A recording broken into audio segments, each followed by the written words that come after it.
You have to use your microphone, please. Oh, Suzanne? We're good. Okay. Welcome to the December 9th DDA board meeting. May it now come to order. Jim Knight, Present. Vera Woodson, Present. Harold Bernarnum, Brian Rosen, Present. Alan Costello, Here. Cole Devitt, Here. Aaron Halliburton. Okay, so the entire board is present. Now we do the agenda? Okay. Are there any changes to the agenda? Does anyone? Yeah. Chair, there was a suggestion to add the in lieu parking discussion back onto the agenda. So if we wanted to, if there's consensus to add that, because it is going to second reading, and I think a couple of the board members wanted to speak about that. So we could put that under old business AA. So 5AA. Is Gladiola part of that discussion, or is that a separate discussion? We can put that as part of just a parking discussion. We could put that in there. So 5AA would include in lieu in the Gladiola. Okay, so everyone, is that okay? I'd like to add the Fine with me. in lieu parking second reading is coming up tomorrow Yep. at the commission meeting. And we had questions and we asked for things to be changed, and they honored a lot of the stuff that we brought up. So we'll add it to the agenda, and then we can talk about it. Okay, I just want to make sure Oh, they okay. want to say okay. Okay. Okay, Motion to approve the agenda with the necessary corrections. Second. all in favor? Aye. Aye. All opposed? None. It passes that way. What's next? Public comments Okay. or partner comments. So Do you want me to go through the whole speech, about 2 minutes and blah, blah, blah? We're supposed to keep it to 2 minutes, but we're pretty squishy on that. I'm So, good. I can do it in okay. 2 minutes. Thank you, Stephanie. Hi, everyone. I'm Stephanie Immelman at the Delray Beach Chamber. At the Chamber, 2025 is going to be the year of the small business. And in light of this, we got together last week with Laura, with Rob from the city, with Renee and Grace from the CRA, and with Jameson and Jackie from the SBDC. And we want to increase awareness of the resources that all of us provide that are available to our small businesses throughout the year, either programs or events. And we want to amplify each other's messaging throughout the whole year. So we're meeting again next Monday to talk about how we can all work together for 2025 to be the year of the small business. So you'll be hearing more about that from Laura and the rest of us in the future.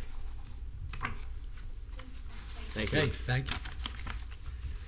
Is there anyone else from the public? No. Then we're closed. Then go to next. yes. So item 3. Okay. Do we have So someone we here? we do have the applicant here for the restaurant at 522 East Atlantic Avenue. Nicholas is here. Hi.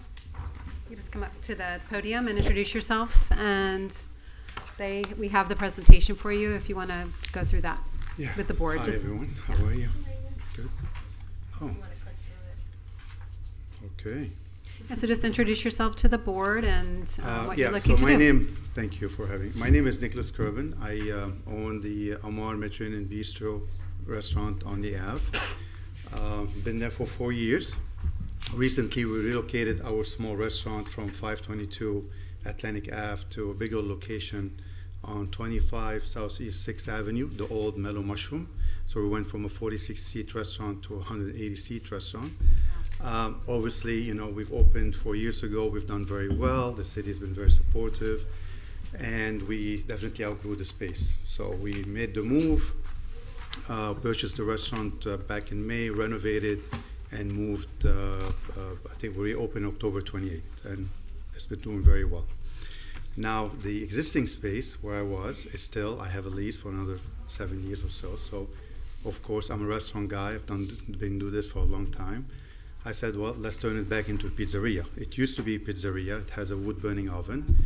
So we came back with a nice concept. I'm renovating right now, pretty much inside.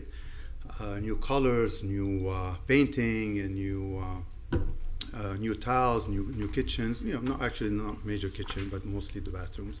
And we're looking to reopen in the next couple of months under a new concept called Gesto Pizzeria. It's an artisan pizzeria, wood burning, sourdough base, and it's going to be very special, very different. Just pizzas, a little salad, and a nice wine list. Not an Italian restaurant, just pizza. So I don't know how to do this. Do you just?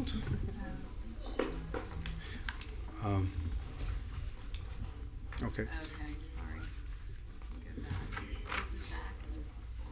Okay. So I don't know how much, guys. I mean, this is a presentation. This is mostly looking at the new look of the restaurant.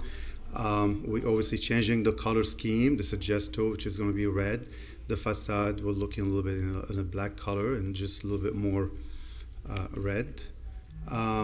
Inside, we're changing the tiles. There's definitely some changes in there. This is the tile. In the center, we're doing a little bit more artwork tiles, and then it finishes all the way to the bathrooms. This is kind of just a concept look of what we're working on. A lot of people tell me I shouldn't do anything because the restaurant's only 4 years old, but That's not your style. we need to do something. People shouldn't come in and say, "Oh, that used to be Amar. That should be. It looks good." So, like everything I do, we do it very well. These are kind of the new chandeliers. This is the black wall tiles, the red vinyl for the banquette. This is how the banquette's going to look like. This is kind of where some of the old pendant are changing. White tiles behind the wood burning oven. The wood burning oven we're retiling into a red, so it's going to look very new and stylish and modern. That's me. Forget about it, all right? And yeah, so what you see here is pretty much all the mustard look that used to be there. It's changing into a white and black kind of look. These are some of the new fixtures that we're changing, some of the artwork on the wall. This is the ceiling artwork we're working on. We're going to get someone to paint it. And this is Sophia Loren. She's not coming, but that's her. And this is actually the bathrooms. The bathrooms were outdated. The only thing I didn't touch when I did Amar from the old Scuola Vecchia were the bathrooms. Supposedly they were new. But now after 4 years, they're actually, so we're changing the look of the bathroom, also updating the fixtures and the walls and all that, just to give it a whole fresh look. So this is more a design, brand identity. This is what I do when I do a new restaurant. We'll give it, what is the brand name? Gesto is, I'm Lebanese, but probably I'm crazier than Italians. So we use gestures a lot. Gesto is a gesture, it's in our hands. So that was the concept I put in the pizzeria on. So in the language of hand, gesto captured the poetry of expression, where the movement becomes a silent dialogue. So this is kind of the concept where we build the name and the concept. These are some of the images that we're going to use on our menus and some of the prelim, kind of work that we'll use with the PR and social media that will use that eventually. The logo obviously is Gesto. It's going to be Artisan Pizzeria. This is more branding ideas regarding how we're going to do the menus, the business card, the social media, the website. All these were kind of beginning. These were all done like pretty much 6 months ago before we decided move this to share with the designer. All images that be used for artwork, social media, website, and Now, originally there was 2 ideas, obviously on the facade. My designer would like the red. I don't know if the city will go with that. I kind of went with a little bit more, kind of the one we showed, which is the black and the red. I think obviously we changed a little bit since then. But these are the options, if on Wednesday, somebody has issues with this, I'm going to give them this. and they're gonna have a bigger issue. And then we're gonna go with this, and we're gonna have a bigger issue. so we'll go from worse to worse. No, just kidding. Anyway, that's it. Any questions? Matt? Yeah, go ahead. Yeah, no questions. I just, again, you're an amazing business operator. You're in the city every day. You're grinding every day. The fact that you've moved from a certain size restaurant and taken the challenge in this city to go and take over the Mellow Mushroom and grow your business, which I was lucky enough to go to on Thanksgiving, which was amazing, by the way. Thank you. Crazy holiday day. You just opened, but again, you're just doing a great job. So, just overall, I support this. I support you, and I think it's a great Delray Beach story. I mean, you work closely with the DDA, and we try to help you as much as we can going through this. This is a lot of work you've shared with us, and it looks great. So again, thank you for choosing Delray to continue to grow your business here and spend time with us. Appreciate it, Ryan. I mean, thank you for the support. I mean, we stumbled into the city 5 years ago, more, when I was working for Kimpton Hotels. I was an executive vice president, so and we fell in love with the city. And me and my late wife, we were kind of walking one day. It's like, let's do a restaurant during COVID. It's like, are you crazy? It's like, yeah, I am. So we did it, and we opened during COVID when a lot of people were closing.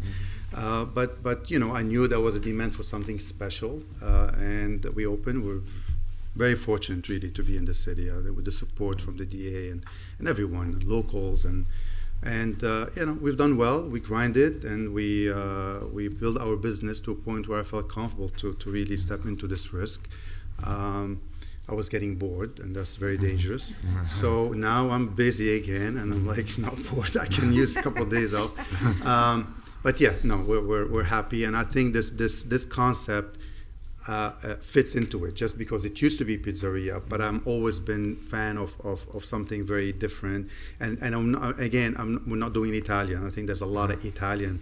This is a pizzeria. If you're gonna dream and about eating the best pizza, you're gonna come here. Like, this is what it's gonna be. The time and thought you've already shared with us on the Any front other end. board members? Oh, I'm sorry. No, that's good. Anyone else have a comment? Motion to approve? No, not yet. I have a question. Anybody else? We Okay. could second it for discussion. Well, no, my question. I have one thing I'd like to discuss, and then I will give it back to you. Do we need a second? Since he made a motion. Because you just had 2 restaurant setups approved by the city, I saw that the kitchen was existing, and obviously it was, but you still had changes. You still had to submit a plan to zoning and get approved and whatever.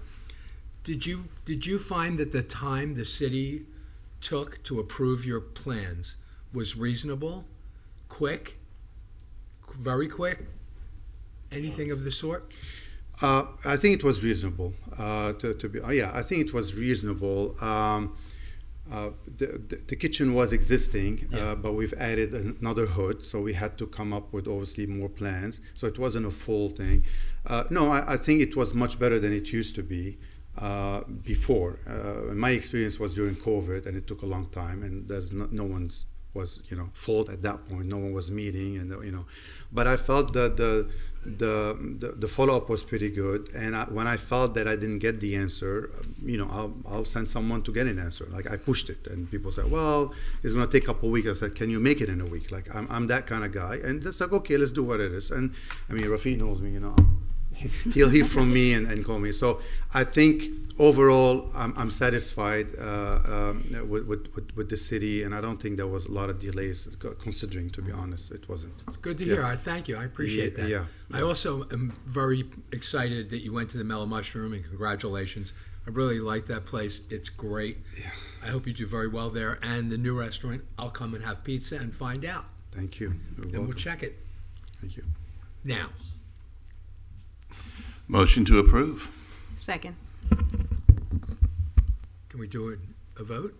Or do we need a... You can do all Okay. in favor. You could do all in favor if you'd like. All in favor? Aye. And you opposed? Okay, it passes. Wonderful. Thank you. Thank you. Thank you. Thank you. Thank Good you. luck. Good luck Wednesday. Appreciate it. Thank you. Okey-dokey. Okay, All right. this is the activation grant Right, before? yes. So item 4, we have a placemaking, one of the art and activation grant request from Shabbat of East Delray. And we have, I think, he's here. Yep. There he So is. come on up and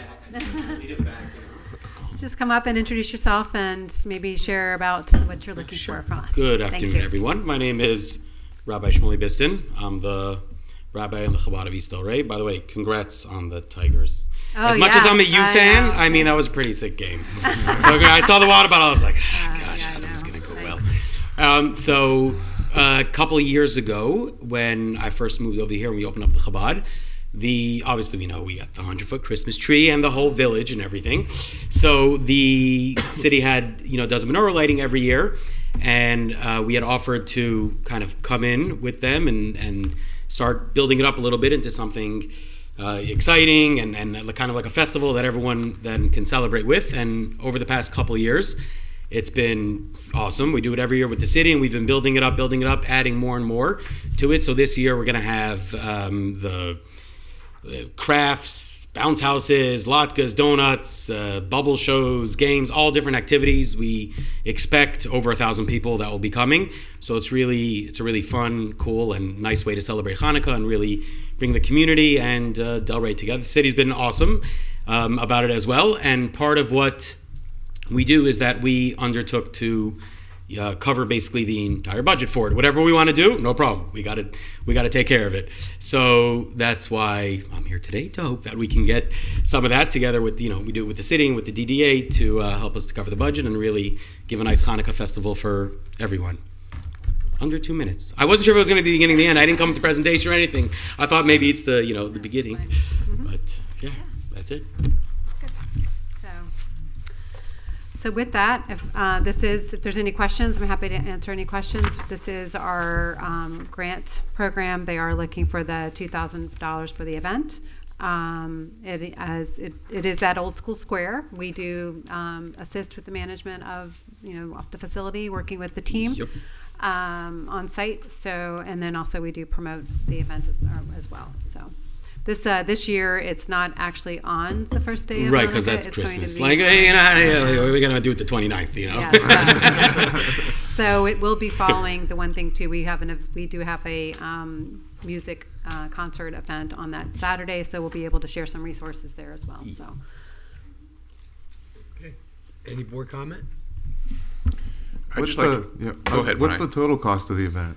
it's going to be this year about $23,000 for everything that we take care of. I'm saying I know the city and DDA does like the sound and the Old School Square and So it's everything even like a that. What we bigger cost, but your yeah. cost. What we cover is about 23, I believe. Okay.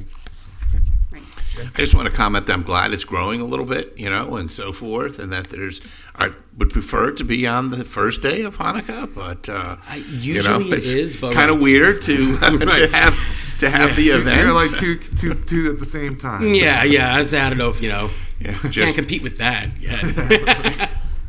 anyhow, no, I'm excited. I'm glad it's growing, and look forward to a successful event for you all. Thank you. Vera?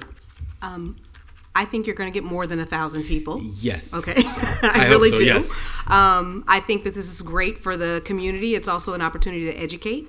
Anything to do with education, that's one of my former careers, I think is important. And I did have one question. Is the money going to offset your cost that you already have, or is there a specific that this is going to be something above and beyond that you're using this money for No, that you've not done in the This past? will, so this will be like we want to do for the bubble show and the game show. Oh, gotcha. Okay. Yes. Okay, so activities. So it is Yes. activation. There you go. Yes. Okay. Good luck, I guys. just need a motion. Motion to approve? Second? All in favor? Aye. All opposed? Guys have it. Thank you so much. I appreciate it. Thank you. We'll follow up. So thank you. Okie dokie. All right. So next item Birthday girl? 4B, our birthday girl is up. So we have provided you all with lots of backup, and I'm gonna turn this over to Maruska to walk you through the plan as we shared, and just to give you a little bit more overview and an overview for the organization. So, Maruska? Thank you. Hello, everyone. Embarrassment of Riches here with the birthday celebration. I feel still very much in gratitude for being with the DDA and being part of this, so it fills my heart.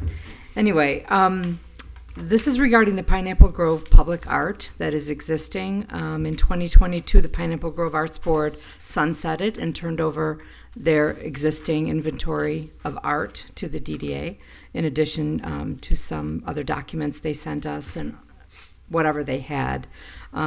So one of the things that we've been wanting to do is to really inventory the Pineapple Grove art pieces that are there. They gave us a list from 2011, which was really not complete. So I went through and looked at items myself and created sort of a new list. And then we got Stephen Fute to jump in and help us out. Stephen is an art professional.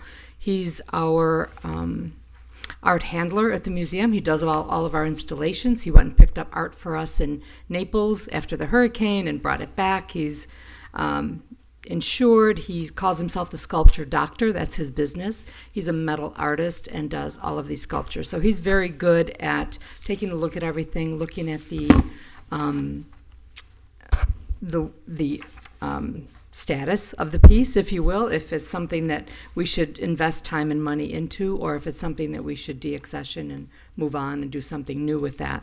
So he was a great resource to me, has been in the museum for the last several years, worked with Stephen in prior years as well. So he's definitely someone we trust, which is great. So we got him involved. So he and I walked the entire Pineapple Grove, second, third, and also first. There's 3 different really locations that have all this artwork. And we identified 11 works of art. They're all on this list that I provided to all of you.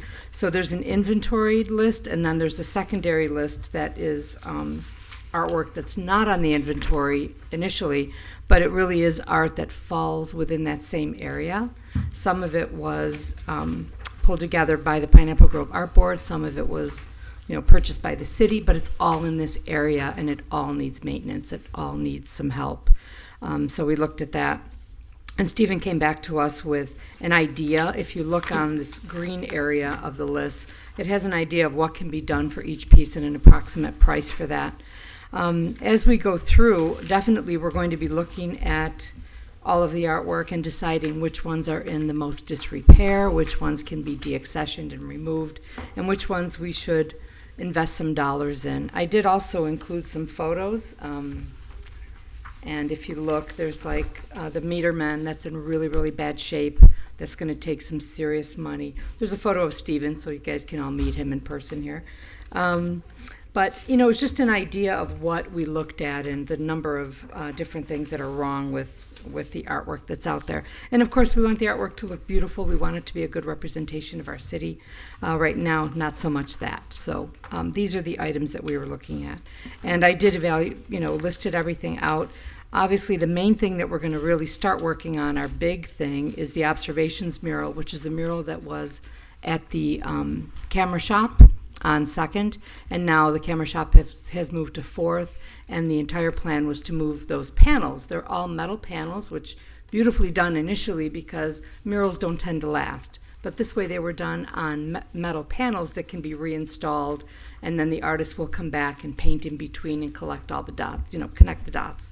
So that's something that we're working on. That's our first priority going into this.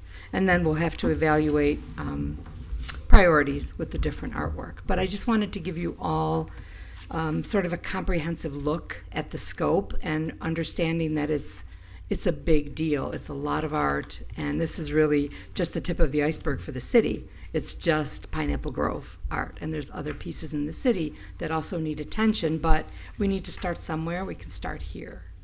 Mariska? Yes. Okay, you said there were pieces in Pineapple Grove that are owned by the city. Well, there's one piece in particular, this piece by Jeff Wyman, who was in Pineapple Grove, and he was leaving Pineapple Grove because his property that he had his business in was purchased by a developer, so he had to move out. And he was looking to really rehome some of these pieces and offered this one piece to the city for like $5,000. So the city gave money to purchase this piece, and it's installed right now in front of Witt's ice cream shop. So it was purchased by the city. It's all still part of this Pineapple Grove Art District. Needs a little paint now. But we're not responsible if we don't want to. We're choosing to.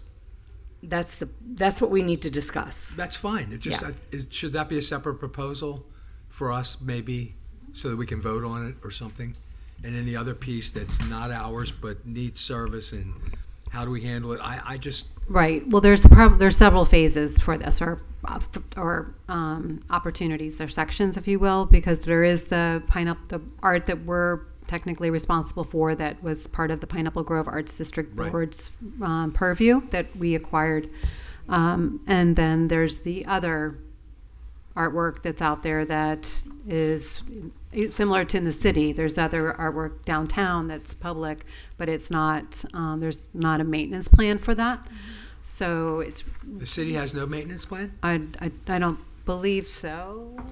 Well, we'll find out. And if Okay. the city has no maintenance plan, then it should be an agenda Right. item for us. And So clearly, so we have to, we're establishing that, right? We're actually coming up with actually a process and procedures of what those care plan looks like for, care now.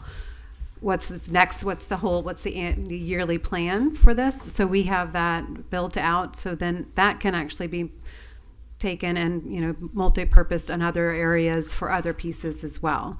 If we choose to go that direction as a board, or if we pass that to the city to now follow the same plan, so that's very consistent with the artwork.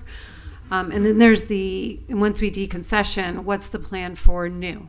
So we need to have that plan outlined as well, which is something that we've started that conversation and research on what that would look like going forward, because that is something that we are known for our art, and we're growing in different areas. So we want to make sure that we're not just putting art back in the same place it was in, just creating like plop art. We actually want a plan. So flop art. Thank you. The reason I'm so concerned is because I was involved when we acquired the Pineapple Grove artwork, and I knew it was in disrepair at that time, and we got some cash, and not much, and we knew we would be stepping into something. But it seems like we really need to make a commitment and a plan to both handle what needs to be fixed and get it fixed, or have the board approve a plan for that, a plan for the city stuff. And we should really make it clean, clear, and precise, so we know what we're doing, and we don't look at this 2 years from now and show new pictures of the same stuff. I don't really want it in disrepair, and I agree the city has a fine art heritage, and we should make sure that the DDA is attached to it, that we do a good job. Yeah, I know the city is working on a master plan for public art, but right at the moment, I don't think that there's a care and maintenance plan in place. It'd be nice if you were hanging out with those guys, and you could. I do. I go to the meetings and I report on our what we're working on and what we've done. Even our just pop-up art, that we have going on. I always let them know what's happening with us. So. Do you feel like they're on a path to get something? They're definitely accomplished? moving forward. They Oh, want to good. move forward with it. They understand that, I don't want to speak for them, but we all know that there's quite a number of pieces of art that need attention. That was the point. I want to see Right. it done. Mr. Chairman. Okay. Yes. Now let's start with board comments. I'll go to you. All right, thanks. The deconcession process, what does that consist of? Because I saw there were some values of the pieces, and maybe the values estimated are not really accurate, or whatever. But is there a way to take those dollars and kind of redeploy them into that Pineapple Grove area, since we're focused on the other areas, but these are dollars coming from their area, from the Pineapple Grove Arts Board? So to kind of keep that in there, if there's a way to do it, I might suggest it, just because I feel better about, hey, we're removing some of your art, but maybe it goes towards the new art we're going to get. Or I'd like to see it kind of stay, Or in that really- pocket. It's our Really, art. just the care and maintenance is not going to be inexpensive. No, I know. Well, again, that's why we may have to pick and choose some of the ones, and it goes to Exactly. the care and maintenance, and again, that could just be the solution there. But I just wanted to bring that up because I wasn't sure what the process was, or if there is a process to decommissioning. Well, the process is really outlining the repair versus the cost of the value of the piece. So, and the value of the piece was something that we received and Maruska put together back 4 years ago when we were pulling together the art trail, and we were inventorying all the art in our city or in downtown. So that was something that she received prior to us actually acquiring the maintenance piece. But as far as if we remove anything, our first priority is Pineapple Grove. Right. That is the first priority. Right, but then do we sell it? Do we give it to a charity to sell? I don't know, again, how you handle that. That's what I'm kind of asking. Or if we have it planned. The Is there one any piece plan to sell? to sell the public art, Yeah. not currently. That's What I if it's thought. beyond a condition of our current repair? Then what do you do That with it? would be the deaccessioning that we're talking about. We're talking about something that is But what does that entail? beyond repair. Yeah, so what's a beyond- deaccession? Well, Or- if you take a look at Florida Association of Museums and American Association of Museums, when you talk about care and maintenance, what does that mean? Where you start is with your inventory. So we started with the No, inventory. I know, but I'm just asking. I'm looking I'm at just the giving you the dollars. process. Okay, I just all right. want to tell you what the Go ahead. process Sorry, is. I don't wanna So interrupt. no, it's okay. You take a look at the inventory. You assess where it's at. What is the status? Is it in good shape? Can it stay? Is it feasible to repair it? That's the process that we're in right now. And we do have one or two pieces that maybe are not going to be something that we can repair. We would reach out to the artist, find out if the artist would want it back. They can take it back, that's fine. Or we would simply dispose of it or sell off pieces or whatever we decide to do with it. The first thing would be to try to contact the artist and see if the artist wanted it back. Okay, yeah, I agree. And then if the artist doesn't want it back, again, then we can discuss as a board. You can maybe come back. Hey, do we want to give this to a charity to try to sell? Because Right. someone may want to buy the meter guys, even though he's beat up. There's people in Delray Beach that might pay a decent amount of money for him, get it It at might a have a discount, meaning have a for piece someone, of art. Yeah, and they exactly. may want to fix it, you Yeah. know, and Yeah. give it more life. Because you never know. And Yeah. we do have some art that people have grown up and spent a lot of time around. That's Yeah, but fairly when iconic. I was on the Public Art Board, they did receive an estimate or a quote to repair the meter men, and at the time it was $12,000. Now we're up to $16,000 to No, try I to repair understand, it. but again, you Not tell me worth I can it. get it for $3, I'm interested, and I that's see, $3,000 yeah. towards other art, So that might be versus something. throwing it away, or I just don't know what the process is. Yeah, That's we what I would was reach asking. out to the artist first, discuss it with that them, makes sense. and then go from there. Perfect. I remember this meeting very clear and where I was sitting when I said we shouldn't take this on. Because they provided art that was $40,000 in disrepair. I don't know if you remember that, Al. I had calculated before I came to the meeting, and I said there's $40,000 of disrepair or items that are damaged, and we're taking it on. And they provided first a budget of $15,000. We came back to the next meeting, and the budget had gone down to $14,000 with no upgrades to any of the artwork. Now, I do think it is in the best interest of our city for the Downtown Development Authority to be in charge of art. That is what you do well. But I do have concerns that now we're being possibly taxed with paying for these repairs when the group that had it before handed it over to us in this condition. So it was with a group that would have raised funds to take care of it, but now it's taxpayer dollars. And that's, you know how I am, that's a problem. We inherited a debt. And so at that meeting, I was adamant that we needed to pause to really think this through. Well, now here we are today, okay? And as my colleague Brian has stated, now we have to have a yard sale, to sell off some of this artwork. We're going to call some of these artists. I don't know if the city already paid some of those artists for their work, and now we're calling them first to see if we're giving it back, or are we going to say, well, we paid for this, it's ours, we do what we want with it, or the artist has to pay us back what we think now the value is. So that's, I think, where we need some clarification before we move forward, because like I said, we already inherited the $40,000 debt, and now we're revamping and looking at what we're going to do. We need to, at some point, relieve the taxpayers of the debt that we've inherited. And that's my first thought in all of this. So I don't know, Al, you can probably speak to that meeting, but I remember it clearly. The vote was taken, and we took what, $13,000 was in the budget. $13,000 was there. We took $13,000 and the artwork, and we decided to move forward, and that we would do the inventory, that we would assess it, and that we would move on. And here we are. It's about time, and I'm happy we're getting there.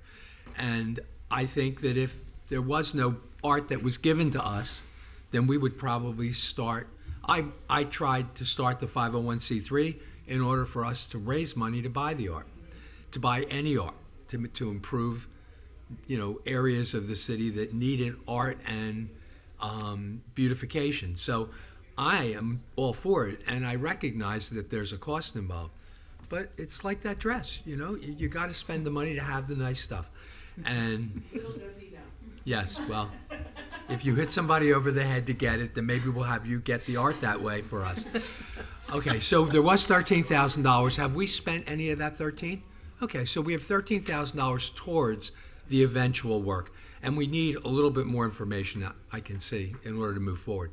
I have one other thing to ask before I go to somebody else. We paid $10,000. We approved $10,000 for the camera art for the camera shop to be moved from one building to the other. We paid the portion of the restoration of the mural. Yes, Did it move? Is it? it's been restored. It's been repainted, and now it needs to be installed. So that's where we are right now. So there's more money involved to install it. Was that part of the plan originally? Or did we include installation at the time that it was supposed to be installed for the $10,000 that we paid? There was a facade grant, that just the time that it took to get it through it, everything went away. There's no more facade grant. So that all went on pause in 2021, when that happened. Okay. Well, it was with COVID as well? Okay, Roll all out right. COVID, post-COVID. So we really need an update on that, like maybe for the next board meeting? Yes. So we can catch up to the numbers? Right. So we have, in your packet, we provided you with the past proposal from Dana Donati, who was for the installation and update and the additional mural that will be taken onto the wall of the camera shop, because it's a longer wall. And since then, also, we've received an update from her after measuring a portion of the panels are going to have to be cut on the second section of the mural, which would compromise that whole mural. She has suggested that it could be divided and be in two different locations. It doesn't all have to be in one, or we could find a new location for the entire mural, not the camera shop. So that came down probably a week and a half ago, right before Thanksgiving. So we are at a place of really just determining what's the best for that and probably most cost effective. Right now, this Delray Beach Camera Shop has, it's there. They've agreed to host and care meaning that can be installed on their building. They own the building. So that is what they've agreed to. The care for it is really just an annual wash and care for that mural. And cleaning. However, since it's on a south-facing wall versus a north-facing wall, it is going to have to be sealed in a way now because of the sunlight. So there's a few things that have come up since we started this process. And then I think from our recommendation is to also look at other alternatives of locations, could potentially where that could go as one unit versus dividing it up. On the same building or on In a another different building? location. Another location, okay. Yeah. So is it do we own the mural? Okay. All right. Anybody else have any comments? I'd like to ask a question. So this is the one mural I was looking at is on the building on 4th, Yes, right by your hotel. facing south, and that's the camera shop, right? Correct. Okay. Yes. So what happened? So it's not up. I mean, no. I'm sorry. Have we? I mean, it's on the building, so we obviously we haven't started, right? It's not on the building yet because the wall of the building is a very rough texture concrete that needs to be smoothed out before the panels can even be adhered. Right. And then there has to be painting done in between the panels, to make it one cohesive. How did we pick that building? Just out of curiosity. Only because it was at the camera shop on 2nd prior. That's where it was installed prior. Oh. They came to us for a Yeah, grant. it's a mural that was installed for many years. So what we do is we fund the actual artist to do the rendering, and then So, well, what happened this time? It's just that I know we use the parking lot for our hotel. Yes. By the way, I realized after reading, I didn't know that until I read this, but. So originally, we were going to install, so the delay really was actually the construction of the hotel. Because during construction, I mean, the murals were redone at the art warehouse in one of the rooms there. So they took the panels off. Dana refurbished them over probably a year. It seemed that she was redoing those panels, waiting while the construction of the hotel was happening. And then when it was ready to install, there was still construction happening, so it wasn't conducive for installing a new mural or painting a mural out there. So we waited for the final construction to be completed, and then there was some damage to the camera shop wall that had to be fixed, and then also just timing for installation on that mural. Typically, it's not a summertime activity, so winter is when we really need to do this. So our hope was to get it going and get it re-permitted and get it installed.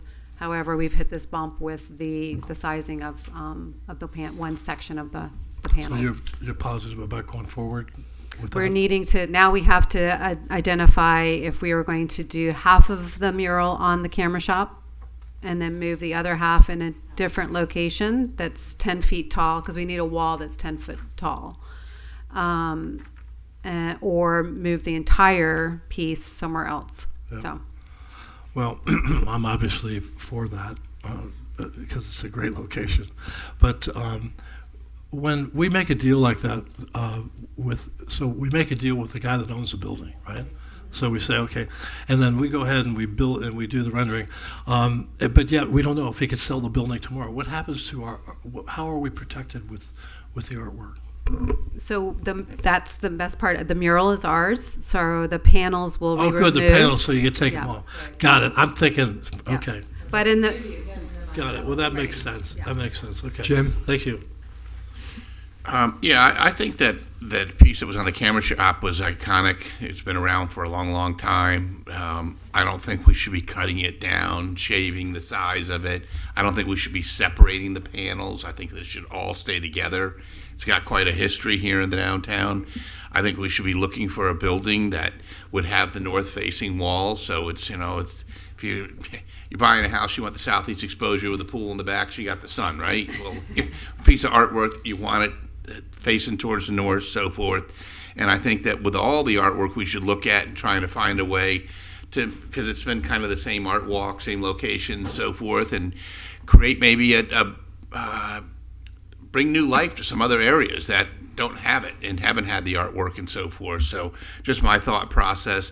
I mean, as far as pieces of art that you have to spend more money than it costs to build them, don't do it. I mean, come on, it's bad business. I think that it is something that, the Arts District and so forth was something that started a long, long time ago, and I think that they should focus on it. I mean, it's evolved quite a bit. You used to have no murals in town, and now they're allowing murals on a lot of different properties. And I think that we should also find out if aren't some of the artists that you're already working with that want to make donations and so forth. Maybe we don't have to buy the artwork, but I don't think it's a good idea to keep tired, run-down artwork that doesn't really speak very proudly of our town, of the town. Bye-bye. Go ahead, Brian. Jeff, in the back, do we have anything on this? Any updates with the city and their master art plan that we should be aware of, since we're talking about all the art in Delray? And then again, maybe we can share with the city our Excel sheet, and they can kind of use our same sheet, so we're all on like one form. And then the art that's in the city and in the DDA, maybe we can help with that in the future. Jeff Forrest, Assistant City Manager. Right now, we have no process to move forward with an art master plan. The commission had indicated that they liked the idea, but did not fund moving forward with it. So we're kind of at a standstill. Can we take the inventory, maybe at least work if there isn't funds to at least get the inventory? We don't have to spend the money to have the professional go and do the assessments, but maybe we can work together on that. We were actually waiting to see what you all had come up with as far as an inventory, because I don't have any staff to do anything. Okay. All right. Again, we'll try to help, but it's just public art, and it's an important thing in our city, and we want to make sure that the art we have looks good and represents the city, and we're taking care of it. The Pineapple Grove people gave us their art, and we take care of their art. If you give us your art, perhaps we'll do the same. Okay, Let's you take have no inventory. people to take care of it. You have nobody. Maybe that's the way to go. You pass it to us, and then at least it's our responsibility. But Yeah, in the DDA area. in the there's DDA art area. outside the DDA too. We have to know what's out there. One of the problems is, as this item came up when I first got involved with the Public Art Board, one of the problems we have is we don't really know exactly what we have. Well, we don't know what we have outside your district. Going back through city records, the way things were done were very spotty. The Coconut Grove district came forward. Coconut Grove, I'm sorry, It's Pineapple back Grove in Miami. district came forward. Luckily, I caught it though. Would come forward and say, "Hey, we have this great piece," and the city would agree to help place it and insure it, which I still can't figure out how they could insure something they don't own. And it was just kind of a handshake deal. So we don't really know what's out there, whose responsibility is what. I know that Maruska is moving forward on some of these things, so I was kind of waiting to see what she came up with, to see if there's anything we can identify some holes in that are the city's responsibility.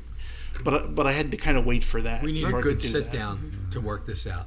Yeah, maybe we can talk with one of the colleges and put some kids on it, give it a project to find all the public art. I don't know. Mr. Chairman. Well, I can tell you, I can tell you when I was on the Public Art Board, one of the things that we were trying to do is to come up with an inventory of art. So we had literally went around with iPhones, took photos, tried to get as much information as we could, did a little bit of research, and came up with a spreadsheet. There was an intern at the time that put that together. I was able to reach out to that intern and get that list. So we have that. I have shared it with them. It's just not a complete list, Yeah, unfortunately. again, we'll figure Plus, out a we way. don't know. Many times art is given on loan for a certain period of time at no cost by the artist. So we don't. If we don't have that information, we don't know whether the art was purchased or whether it was just loaned Again, to the it's got to city. start with the inventory. It's Mr. always the first step. Mr. Chairman, Yes. I hear an echo in the chamber again. You said, give it to us, we'll take care of it. That's how we got in this situation. You want to take over something, no money, budget cut, and now we're taking on another debt. We don't know if we should be taking this yet. And I know that we want to make sure that we secure the art because we all love what it does for our city. But let's get some facts before we start inviting this. He wasn't handing. Were you going to hand over your art just like that? Let's just pause, okay? Let's pause. Let's find the facts. Let's do the list. Let's find out where the Easter eggs are hiding, Yeah. and then let's get all of it together. Review, make sure it's in good standing. Total up the damage, and then once we get all of that, if we want to take on those damaged pieces, a check should be written. Yeah. Right? Business. And really, the reason that I created this list in two parts is because I do have an inventoried list from Pineapple Grove Board from 2011. Not everything that they did after 2011 is Yeah, we on saw this that. list, obviously. But there is another list that has art that's there. Don't really know how it got there or how it was put together, but it's there. And even the arch that says Pineapple Grove, that's a piece of art. Yeah.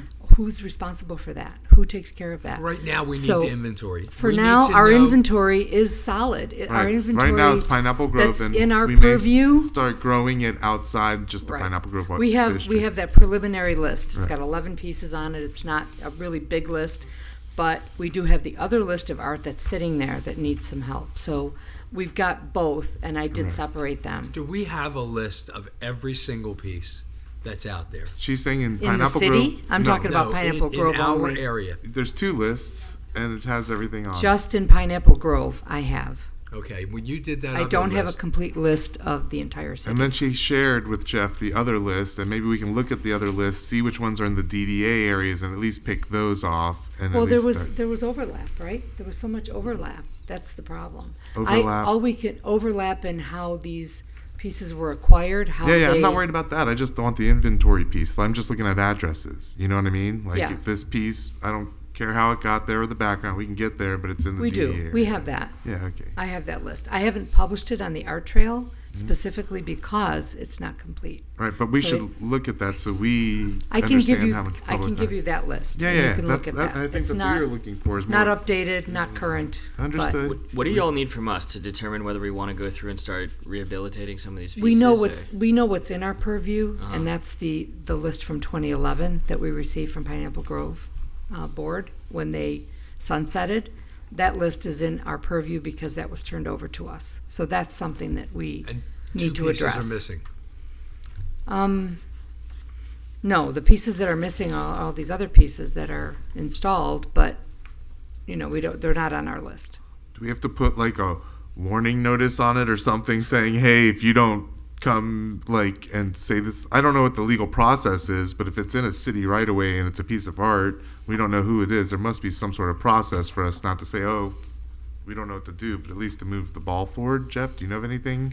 How we can, eminent domain artwork that no one claims? We or you could- put a newspaper ad? I don't know. I don't know what the process is. Well, we can probably do a little more research with, maybe go back to Cecilia Boone or some of the other Pineapple Grove board members that were there part of the time, David Beal, and see if they have any Documentation, records of what or- happened there. Or can do a formal sign over just so we have a document so that Well, we can we move did that. forward. Yeah, we do. But No, if for there's, the if there's 2000, for all the other additional ones that we don't have. Right. Well, let's start with Yeah. the do they know have. Right. Right. So Cole, to your question about what do we need from the board, this is good direction as far as what you're giving us as far as clarity. But as far as the and what I do kind of hear is if it's repairable or has a smaller maintenance fee, I mean, as affordable, we can go ahead and move forward with doing the cleanup pieces. As far as those that are over the threshold of are equal to or almost equal to the value of the piece, probably look to that second phase of maybe deconcession or what that next step is, but we would bring that back to you before we go that far. I think we need to kind of create some kind of process for that, a more detailed process, so we can bring that back to you possibly in January to give you that overview of what that looks like. But in the meantime, we should move forward with getting these pieces that need and have some maintenance care done. Yeah, some of them are like, $150, Yeah. $300 to Get get it that cleaned done. You up. have the It's number, minimal. the total number, Mariska, of those pieces that are ready to go, that are worth repairing. Do we have a number? Okay, we need the total numbers.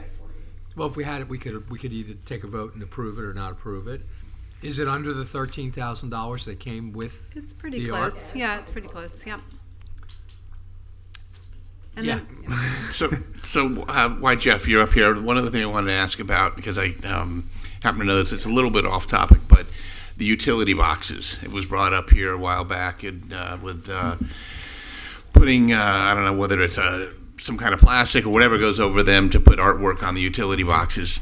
Driving through a couple more towns again just the other day, and now there's even more places that have it. And I hate to see us just kind of kick the can down the road if there's a way for us to get involved, and maybe with some of the businesses. Like if there's one of the ones out by where my office is at, I'd be more than happy to find out what the cost is and donate the money towards adding a little more art in the downtown and something nice to look at. So if there's a way to look at in the DDA too and add to this, at those utility boxes and get some of those going, because I mean, how can lesser towns to the north, south of us, so forth, there's not as exciting and everything else, have them when we can't have them here? And I know I've heard before that they said that, it's very difficult to get approval and whatever else, but if these other municipalities are having them, it should not be a big thing to get it here. And I'd be happy to take on the obligation to reach out to the other municipalities and find out what their process is and their form is and whatever else, so forth. Is that a city responsibility, or was that the? I just want to see it happen. I don't care how it happens. If you got businesses that we can knock on doors and get them to say, hey, yeah, I'd sponsor to have a utility box look nicer It's all right in with front you. of us. Before you do that, Vera, and before you do that, separate the boxes from the art. Well, they're both art. No, I know that. Just I would like to take a vote and move something along here. If someone, or I will, can I pass this to you? Would you hold on to that for a second? I would like to make a motion that we use the $13,000 budget that we have to start the work on those pieces that are reasonably priced, that are far from their actual value, and it's justifiable, makes good common sense to Marushka to repair, to use the budget that we got 3 years ago or 4 years ago with the art to actually make those repairs and at least get started on fixing up the ones that we can. I'll second that. Okay. Can I get a roll call? Do we need a roll call, or do you just Or- want to? Or, All in favor? All in favor. Aye. Aye. Aye. Any opposed? I Okay. don't know who's running what. All right. So now we've got that. Now, because you brought that up, is yours about that? It is about the boxes. Good. 2 years ago, we had the same discussion about the boxes. Yes. And see, you're flashing back with me. The issue then was we don't own those boxes. The company, the utility company, owns the boxes, and we needed to find out which boxes were owned by them and which boxes were not in order to get them painted. And then it stalled. So yes, I drive all over South Florida as well and see some beautiful Me too. artwork on those boxes, especially in depressed neighborhoods, which brings a little bit of vitality. I would love to see those boxes painted if, however, we get that approval process. I'm glad that you volunteered. Let's get that going. Guys? Jeff, do you have any? Is it- Yeah, I can tell you an awful lot about this one. Oh, good. Because we've recently done a lot of research on what we can do.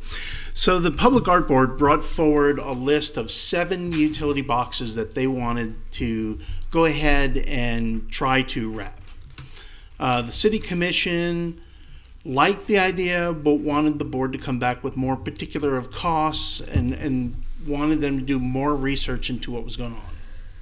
So what we did is we spoke to the county, who has some of the traffic control boxes out there, as well as FP&L. We had representatives come to the Public Art Board to discuss this sort of project. What we found out was FP&L will not be an art project.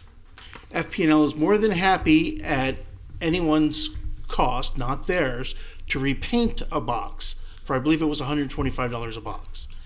They will wrap a box provided it serves a public customer and it's one of a handful of wraps that they already pre-approved. You can't have an artist design a new one. You can only select from what they have. That's FP&L. The remainder of most of the boxes out there are either owned by the county, city, or DOT. DOT, you have to enter into an agreement with them to go ahead and do this. That takes a little bit of time. The county, same thing. We can quickly do that. Anything that belongs to the city, we could just move ahead with. It's tough trying to figure out who belongs to which. With those 7 that the board recommended, 2 were FP&L boxes. Only one of them would have been eligible for a wrap. The other one served a private customer. The remaining 5, I believe the county said they had one of them. The rest were either city or DOT. We have not been able to sit down and go through that yet. I think one of them is a city, the rest are DOT. The board has appointed one of their members to come up with a full cost sheet and presentation to give to the commission as soon as that's completed, to at least move forward on those 5 that we can move forward on as art projects. The idea being this is a pilot project to see how well it goes, how we can move it through, how it does work. The hope is that that will move into more if at some point in the future we actually have some funding. The Public Art Trust is funded by city construction. We haven't done a whole lot of that recently. It's only funded by city construction in a case where the funding source allows it to be.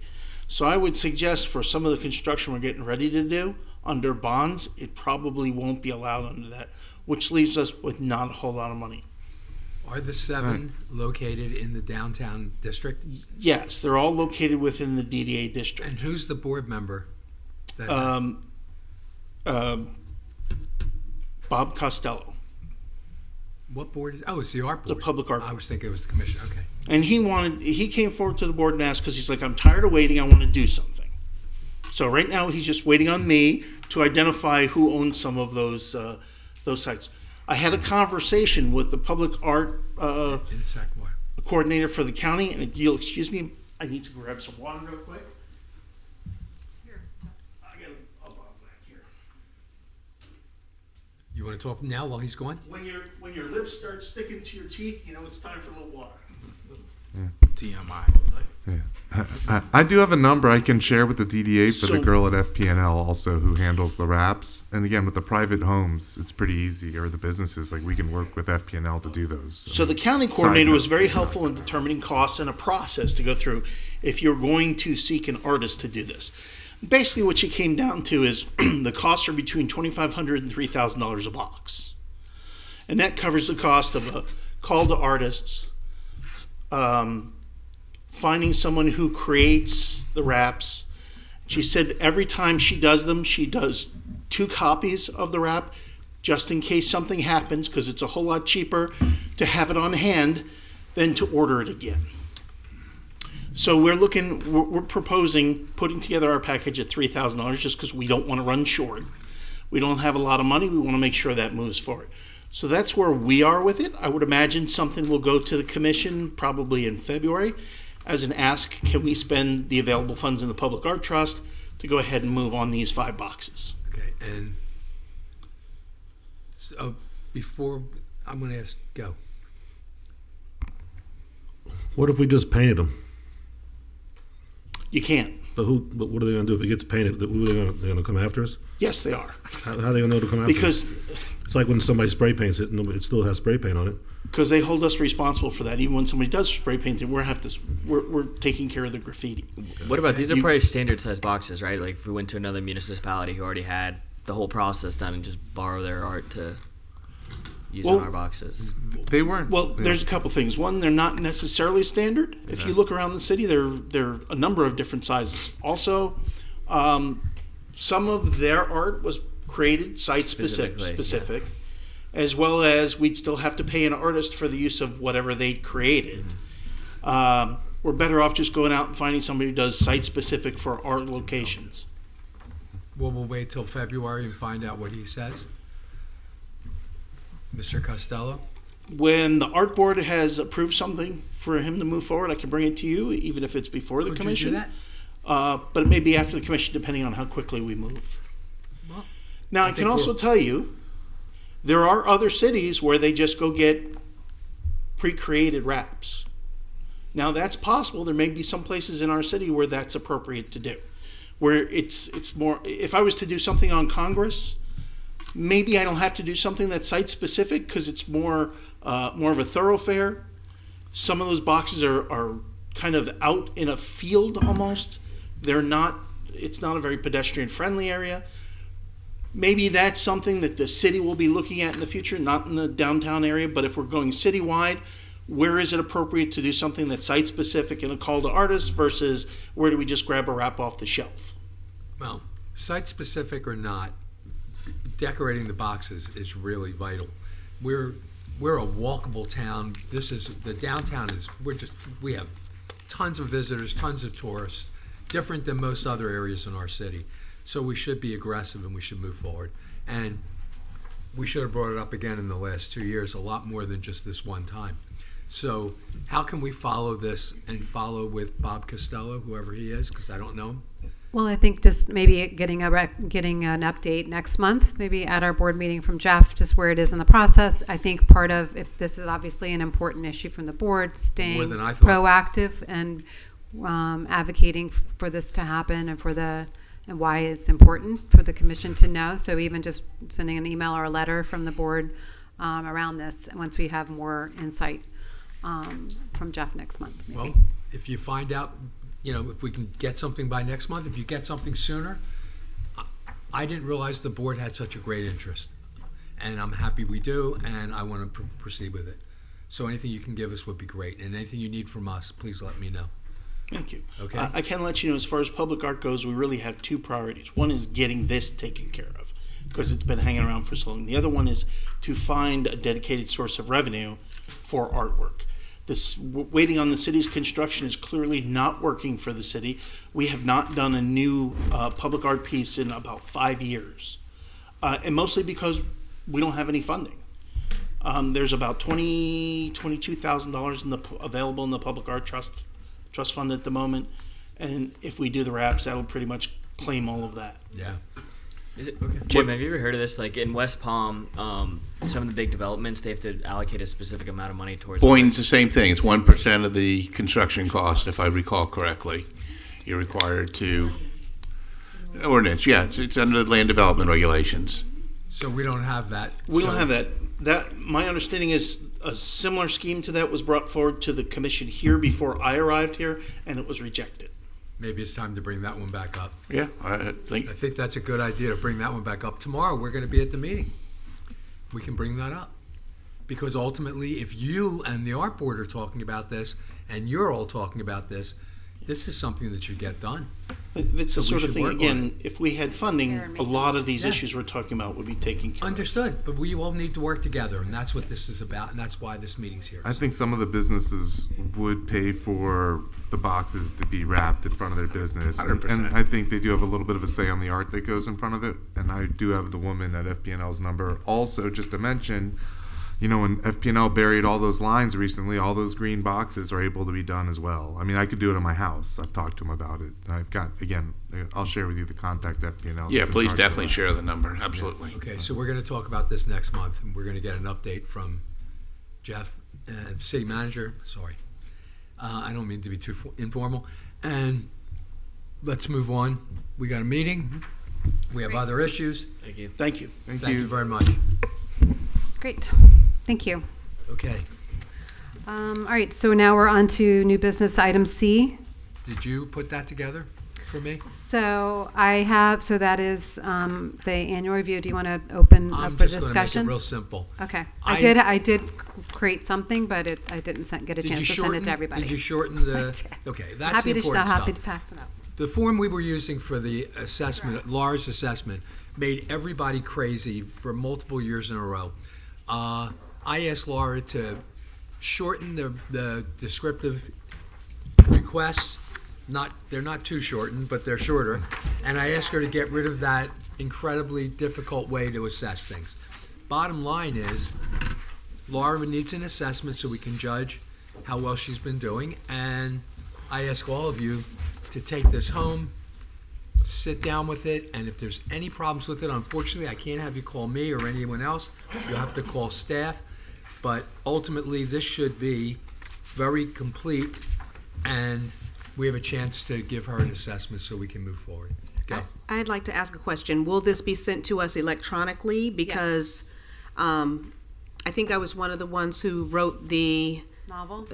novel. Thank you. She said a novel. It was. I actually have it She here. said a I novel. carry it with me. I wrote plenty of letter of recommendations to get kids in college. I have written lots of employment evaluations on former employees, and I like to make sure it's thorough. And when it is thorough, then there's no question as to whether or not someone should receive the compensation that aligns with their performance. You're the one in class that always got the extra book during the test? I'm Okay. not going to tell you what type of student I are because they say that teachers are the worst students, but we'll go with that. Thank you. Well, Okay. I think from my perspective, so I didn't change based on the skills, professional skills. I didn't change the different categories from the original version. If there's, which I'm happy to do based on this past year's goals, if you will. I could do that, or if you want to provide me direction via How about email. Old School Square? It's on Is there. there anything on here that's It is. specific to Old School Square? Yes. Okay. They're Then- more high level is really what I've tried to make them a little more high level. Yeah, well, you're a but pretty high-level executive manager. I don't think that'll be a problem. But if there's a problem, guys, get your comment to Laura, and Laura, you'll update us electronically. There's a space on there for additional comments Right. for any additional comments. So, Not big enough. You need 3 or 4. well, of you these. can Well, have it- you can have your own pages. it's a that Word do that. document. Yeah. For So Vera. you can- Well, just use your Word document, and you can go crazy. That's why she When asked you for write it. an evaluation, you also should provide evidence of what aligns with that topic so that it is, yes, I've seen her perform in this way, or yes, or no, I have not seen her perform, and give her the opportunity to respond. It doesn't mean that she didn't do it. That just means that maybe you weren't there or you didn't know. So that's why we should come together at our meeting. And when we go over this, last time I wanted to read a few things from the novel that they said that I wrote, because the board was new. So they didn't know some of the things that I knew or that you would have known as a prior board member about what type of performance was involved. So I do write extensively because I think We'll it's discuss it warranted all. when you're doing someone's evaluation. It's their career. It's food on their table. So I take it seriously. She never eats. Well, that's a whole different discussion. Okay. Okay. Anyway, and I will get them before next meeting, certainly, and we'll have a discussion at the next meeting, and we can review all the stuff you write, plus if anyone else bothers to write anything, but I'm sure you'll write enough for all of us. Please be honest, guys, and give an honest assessment of Laura. I'm very excited at her performance, and I hope you all are as well. But if not, this is the time. This is your chance. Okay. Yeah, and we'll do probably one-on-ones, and we'll obviously at our one-on-ones we'll have more discussion at that point. And I won't be there on those one-on-ones. I can't be. Right. Okay. I won't be there either. Well, Really? No, I'll be there. Laura's like, wait a second. I did that for Yeah. board Laura, is there member any other Woodson. part to this Woodson, that I'm yes. unaware of? That's it. That's it. No, Good. and I'll send it out today, so that way you'll have time. Thank you. And if there's any questions or phone calls, fine. Thank you. Next. Okay.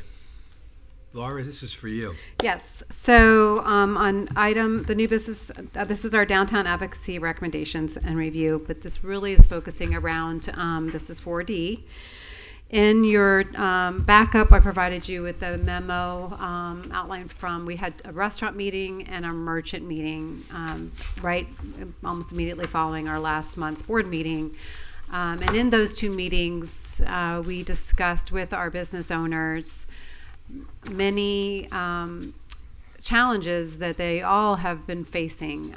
Ironically, a lot of them fall into issues or challenges with whether it's the permitting or some issues with, code enforcement fines that were coming through. And they were all, individually, they were feeling somewhat singled out, or why is this happening to me now? Those type of feelings from the business owners when they are calling and a little bit of a panic, which happens. And then when we were in a group, they were finding out that it seems to be a common thing that's happening. So I outlined those details to you all, and I wanted to, and we've shared, I did since then have a meeting with the assistant city manager, the development services director, and the neighborhood services director, so Anthea and Sammy Wallflower, several weeks ago, to talk about a lot of these challenges they were having and seeing how we can come to some solutions,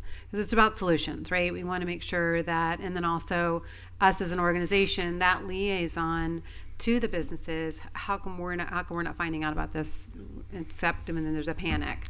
So that, and I know our vice chair was at the restaurant meeting we had, and if you wanted to share anything, but for us, it's really important. We're the boots on the ground. We're in the trenches. We want to make sure that both our business owners have a very great relationship with, as much as possible, with our city partners, and that when it's not, how do we help that process? Because we want to be known for how having a Nicholas Curbon open up and reinvest and work through the city and have great feedback on providing that, and then be able to be successful in our downtown.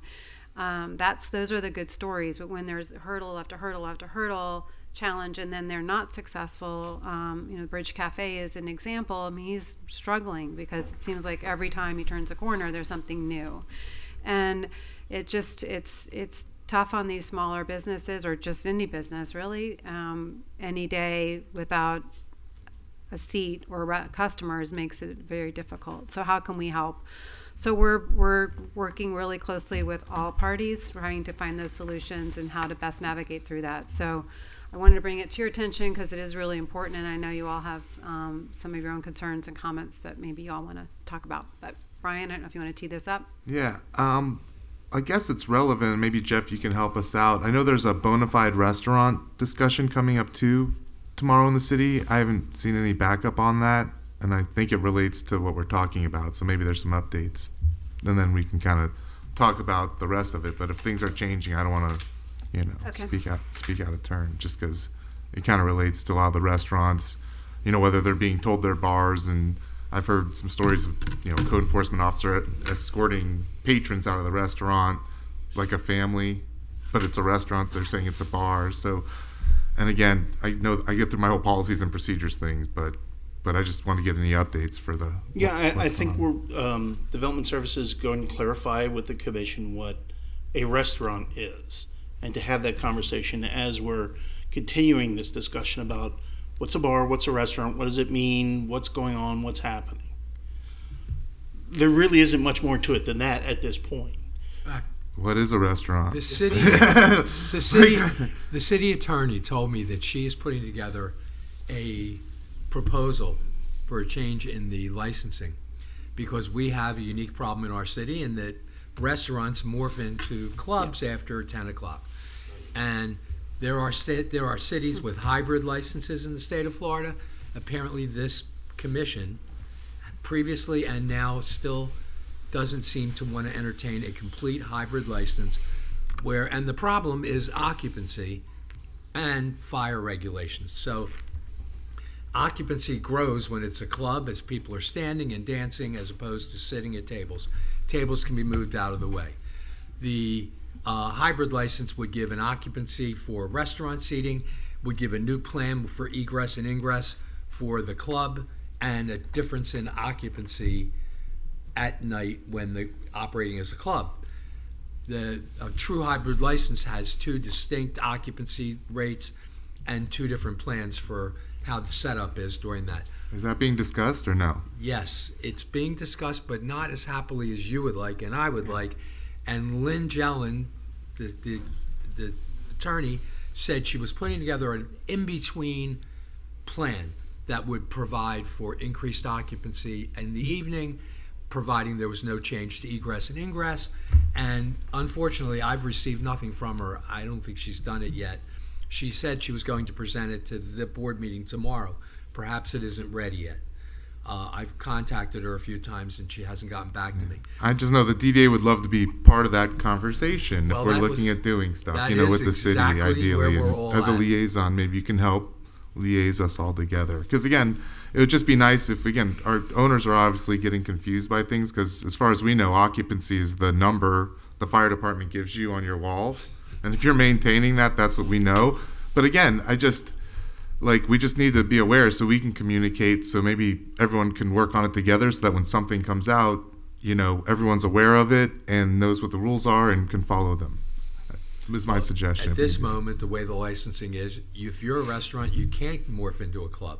When you say That's morph just- into a club, I mean, if you That keep means all your... you can't increase your occupancy. You can't No, you move your can increase tables. your occupancy. You cannot remove your tables. I agree with you 100%. So that's the rule, the way it is now. But I know there's businesses that when they maintain occupancy and they keep all the tables where they are, that they're being told people are supposed to be sitting and eating and they're not allowed to stand, which has nothing to do with occupancy. And that's what I'm trying to understand. And that's just like, again, it's been operating a certain way for years and years and years. And again, I don't know what's changing. Our businesses don't know what's changing. And I think and again, our code enforcement, I think there's some things there. I know Sammy has resigned, but I think there's a culture that's kind of happening because I'm hearing about these irreparable $5,000 fines being used a lot of the time, like multiple times within a month, which are for really bad, irreparable problems or people's safety, big safety issues. We got to do these one at a time. One is this license issue and the occupancy rate. And if the occupancy is not increased and people are standing, I suppose that's a really great argument. One that we as advocates, I hope, will get behind because that sounds like enforcement in a. I wouldn't be happy with that. Go ahead. Our assistant city manager is very nice. He didn't want to interrupt you two talking, but I think he might have something else to say about it. I don't know. You? I can tell you the city attorney has not yet finished the presentation that she wants to give to the commission. Okay. What her intent is to give them the start of the conversation, not to give them an answer at this point. So she will put something together, bring it to the commission when she's got something and multiple options to talk about, and that will start the conversation. Not tomorrow. That will not be here's an ordinance, let's adopt it. That will be, here's the conversation, here are some of the things we should be talking about, and let them start to provide some direction on what they'd like us to do as staff.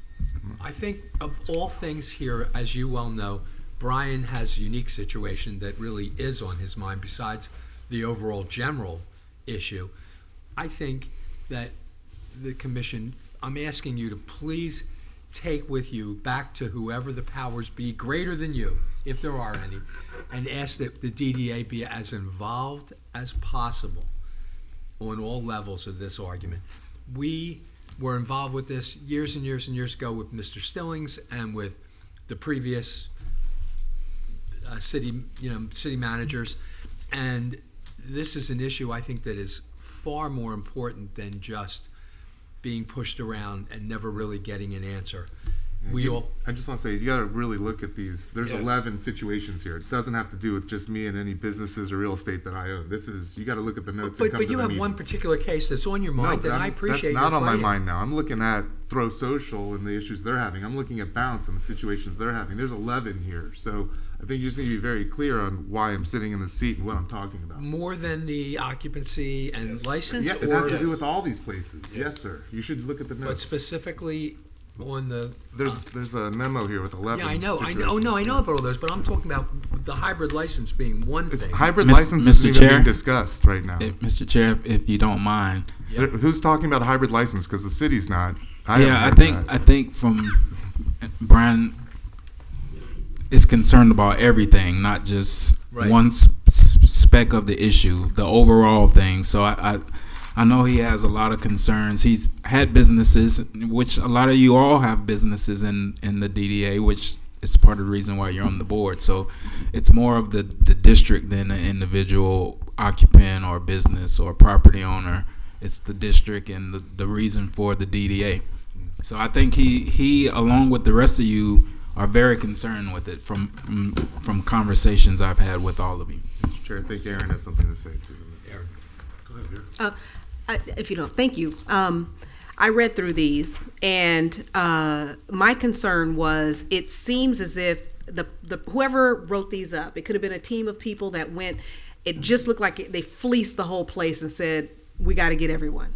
And I don't know when all of these were done, but some of these were even quite confusing to where I'm not certain that if I received this, that I would understand exactly what they wanted me to change because the language was vague. Like, I don't know if they were connected with the person came in and said, well, this is how we prefer it, and then it was part of a binding agreement because the last time we met with code enforcement, they didn't have any of these things outlined. So how does a merchant then determine what's right, wrong, or this person is telling me to be incompliant and it's definitive?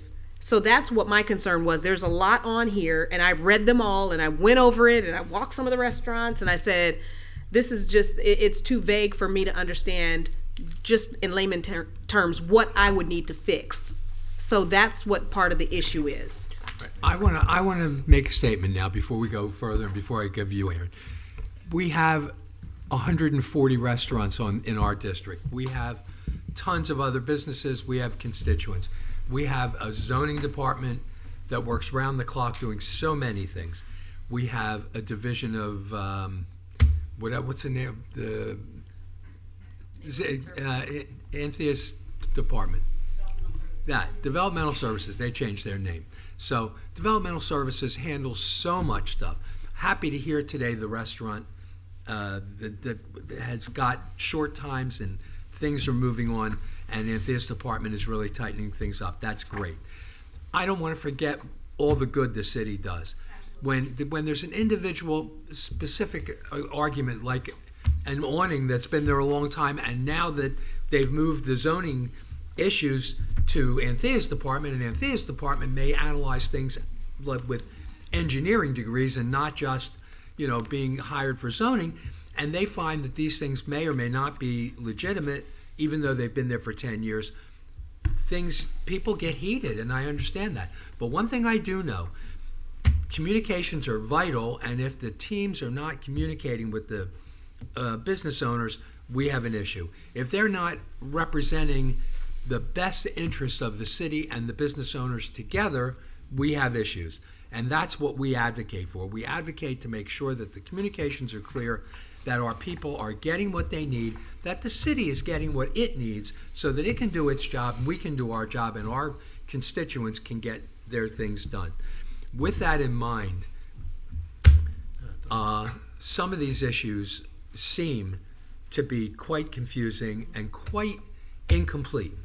But I went to City Hall, where we are right now, and right on that wall out there is every single zoning complaint that the zoning department has made. And you will find on every one of those complaints, which have to be publicly noticed, there is a detail to what was observed, what was complained, what was not completed by the recipients of the notice.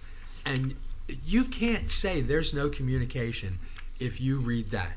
These city guys have dotted every I and crossed every T and made it clear what they're complaining about and why there are issues. There's always going to be a few, and there may be 11, and there may be 15, and there may be 25. These are different departments, though, aren't they? I mean, there's two different departments involved. I know, so I feel like the burden of proof should have to be on the city Aaron to wanted provide. to speak. I don't know where you're We'll going. get there when I'm ready. Okay. And I think we need to make certain that we help this along and assume that the city guys are doing their job to the best of their ability and that the owners are doing the best they can so that we can help coordinate between the two of them. With that in mind, Aaron. Thank you. I'm sorry. No, you're good. I just want to. How do we get to this position to where nobody knows the rules? Right. So everybody's operating their businesses, and then all of a sudden, we're wrong. How do we get there? I understand we took the policies down in 2021, and we're still trying to figure out how to rework that and everything. But why is Throw Social here? Why is Bounce here? How's it all of a sudden the business owner doesn't know anything, or the code enforcement officer doesn't know anything? It's one of the other, right? So how do we get there? So one of the things we're wrangling with, a lot of what was done recently was about sidewalk cafes. Yep. There was a change made 7 years ago. Yep. The city never implemented the change. It wasn't until business tax receipts moved over into development services and new eyes were looking at it that somebody went, wait a minute, there's something we're not doing here. And so we've gone to rectify it. The problem is we go out there and we write it up, and then you get somebody who says, well, I've been doing this for 6 years. Unfortunately, that's not a response to a law that's broken. So what we've committed to doing is trying to figure out exactly what's going on with everybody, making sure that there's appropriate time for people to do what they need to do, and to start talking. We spoke with your chairman and your executive director about doing some public meetings to start talking to people about what's going on. And I think what they got out of us was a strong commitment that we're going to start talking a lot more with all the businesses, with the DDA, with the CRA, with the Merchants Association, and start getting out there to share things with people. Which we've been talking about for a while now. I think one of the biggest problems we went through is there was a lot of managerial change in the city and the pandemic at the same time, where lots of things didn't happen or changed in the way they were happening, and so moving them back is also a problem. But we're working on it. It's going to take a little while to get it going, but we've made the commitment that we're going to be there. We're going to work with all the partners, and we're going to get the word out. So Mr. Orris, can I ask a question, please? Sure. On your admission, the city did not necessarily Do their job. inform all of the merchants. I didn't say that. I said we didn't necessarily enforce the law. Enforce it. Okay, so you didn't enforce it, but it was there. But that also would appear that if it wasn't enforced after a certain amount of time, that they weren't informed either, because they now have the violation. So my question is, to what extent then would we punitively charge these folks for an error in the city not enforcing a law that they were supposed to adhere to, whether we enforced it or not? Well, I don't know, because I guess don't I would have a question as to, let's say I wasn't informed, okay? And not that the city didn't inform me, but I was not informed. And then a couple of years go by, no one has said anything to me. And so that's the status quo now. And then now all of a sudden there's a punitive code violation that I'm responsible for. And I'm saying, when was I supposed to know this? Because I wasn't informed. The city didn't, in the last 2 years, enforce their own code, but now I'm being charged for it. So I'm just trying to make sure there's fairness and equity in all that we do. So how do we rectify this? And I will tell you, one of the biggest problems that we have is that most people don't know the code. The code is quite involved and sophisticated. People go by what they see. If my neighbor's doing it, I try to do it. It's not until we try to enforce it that something happens. Unfortunately, there's only so many things we can tell people about, that we inform them of what they need to do. And to part of what you say, and I know this doesn't sound great, but I've always used this when it comes to this, which is, if I get pulled over doing 70 miles an hour on 95 tomorrow, I'm not going to tell the cop, but I do this every day. Well, that's not, hold on. The point is, we asked when I got on the board almost a year ago, said we'd like a representative from each department to come to our meetings. And your exact answer was, that's why you got me. Okay, cool. Good, I'm glad to have you. But if we'd have had Sammy here, or Mr. Walthar, how do you say his name? If we'd have had him here from Code, he'd be able to explain it to us so we can explain it to all the people in the DDA area, DDA district. Because like Laura was like, I didn't know all this was going on. Yeah, it's a complete failure of that department. And that's why I was saying this is such a huge, vital role in our community, and it's not being utilized. The horrible leadership, right? So now I'm operating 10 roof. Now I got to be worried about you coming, telling me something I don't know about when I'm supposed to know it, but you didn't tell me because the message didn't get out. The message is easy to get out. Everybody's got a cell phone. There's not one answer we should not be able to get. It's just not being utilized. Yeah, but I don't think you're really. I don't think that you're being. Excuse me. I don't think that you're being fair. I'm being very fair. And no, I know you're being. I know you're heartfelt, but there are the book. I'm not saying him. I'm just saying. Oh, I know it's not. But it doesn't work. Well, we had and Sammy we know it here, doesn't and work. you got no more answers than you got now. And the thing is, I got my answer. What? I got my answer.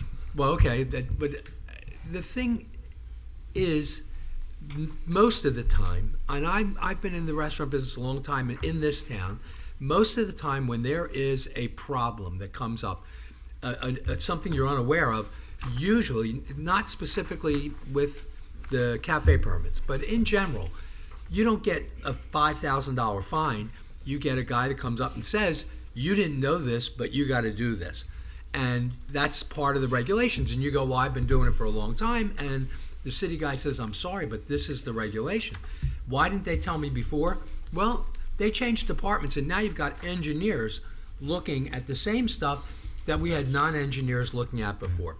I want to try to come up with some solutions moving forward. Well, right after me.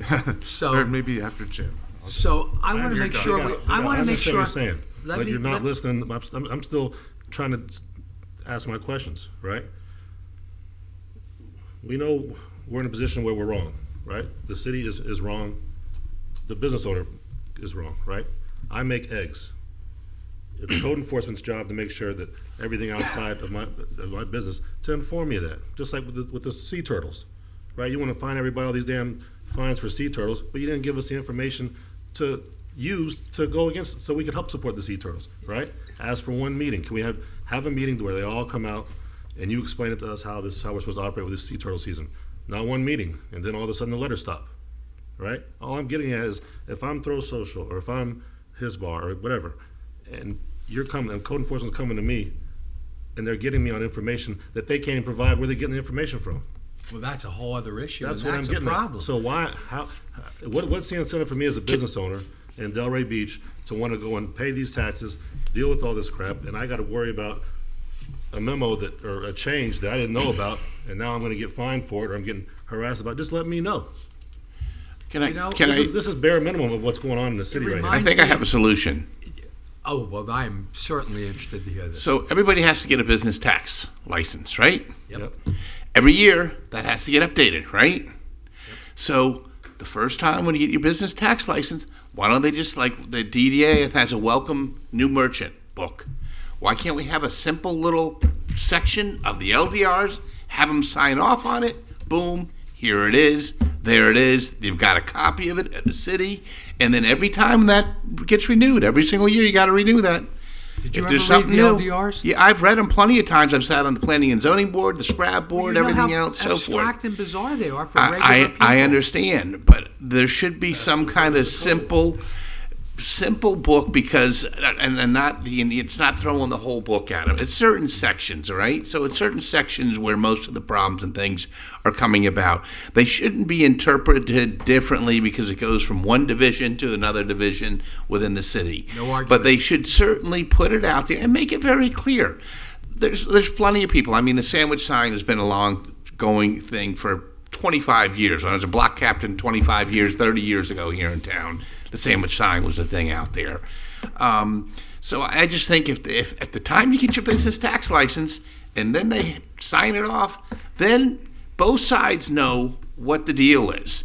You can't come out and bring something new and if there's something new ordinance that comes in, that next year, if you're all bars or you're all restaurants, send them out. Here's the new stuff, so you know. There's far more regulations than just here's a few regulations for you. And everyone's business, unfortunately, is different. And how you set up your kitchen and how you set up your retail shop, every one of them requires different looks If you're at getting different permitted LDRs. and they're coming through and they're signing off on your CO, you're qualified. If they sign off that you're a restaurant, you're qualified But as a if they restaurant. sign off that you're a restaurant, then they assume Right. you know all the LDRs necessary. And the ones that you step afoul of are the ones that they'll tell you about before they'll give you the license. I hear another echo. Yep. Because Can I- we talked about this before because it was about the A-frame and about some of the other issues that if they were given that it was about cleaning the sidewalks in front of your business because we assumed back then that some of these new business owners didn't know that they were responsible for cleaning in front of their storefront. And I said, why not just put a little brochure together so when they go in, they renew, then they can get it's just echoes today, okay? Because all of these things have been discussed with those solutions to take care of these problems, but we have not moved on them. And I'm not blaming anyone because Quentin told me I need to love and cherish everyone who works for the city. So kumbaya, and I do love them, but we have to have some solutions. And sometimes solutions take harsh conversations to have in order for us to move forward. This is one of those conversations that these folks are being penalized when they didn't know. That's and all. For the record, I've lots of businesses and lots of cities, just like you've done lots of stuff. I've never had a city give me a book of regulations, ever. Nobody does. Well, so just that is a good. Jim is correct, and actually, we at our meeting we did agree with Anthea and Sammy and Jeff. We do have the book that needs to be updated, and working with their teams to get that updated. Our book. Our book.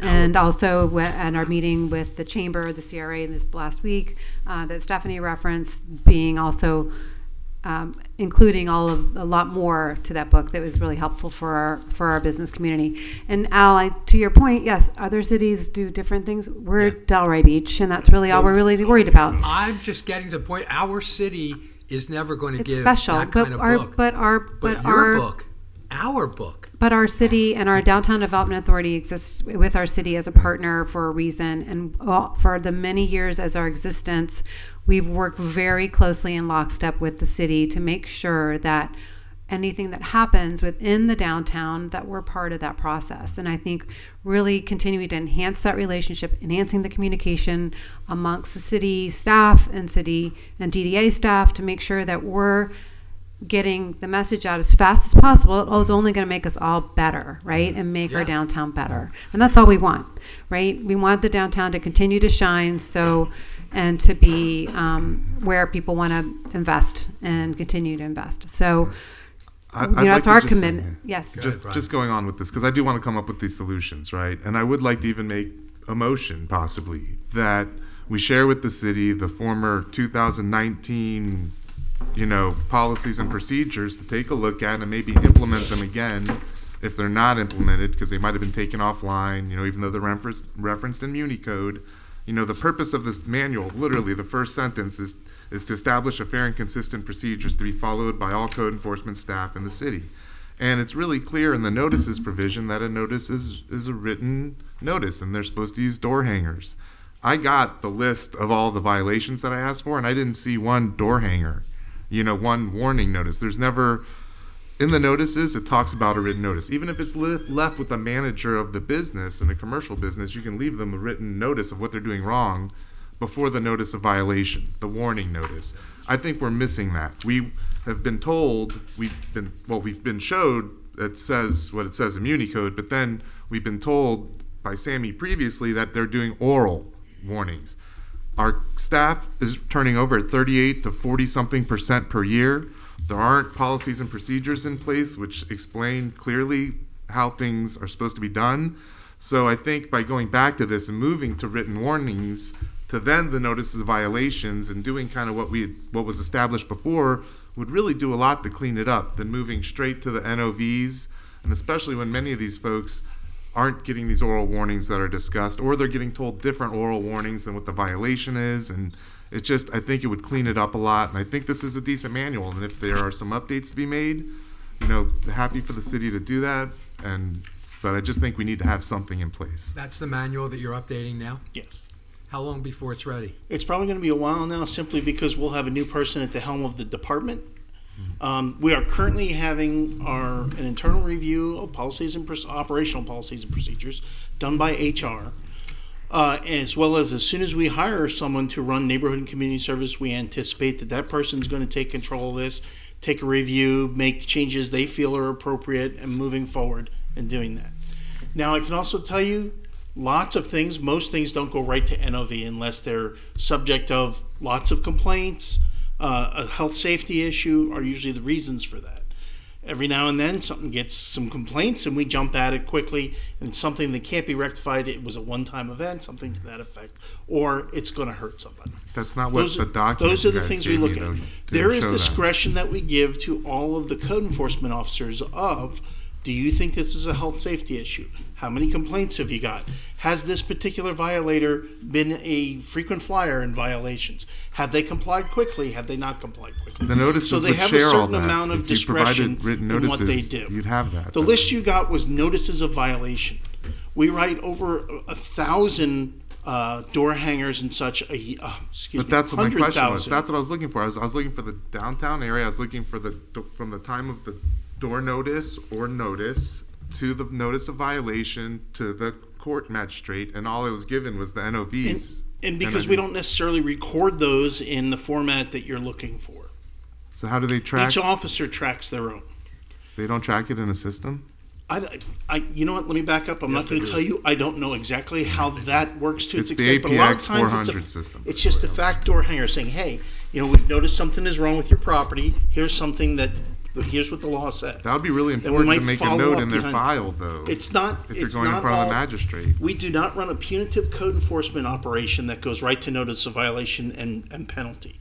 We try to do our best to give people plenty of time. We're resolving over 70% of all the violations before they reach a notice of violation. The attempt is a compliance. Yeah. It's not a I hear what you're saying, but I think your number's wrong, because the 70% is from NOV to magistrate, not from warning to NOV. That's what we're missing, is that warning to NOV. Your 70% is, once they get the notice of violation that they have to show up in court, 70% of them get solved, which makes a lot of sense. But I think we could actually give warnings, bring down the NOV number, and have more things settled before people have to deal with. That 70% is how many don't go to notice of violation.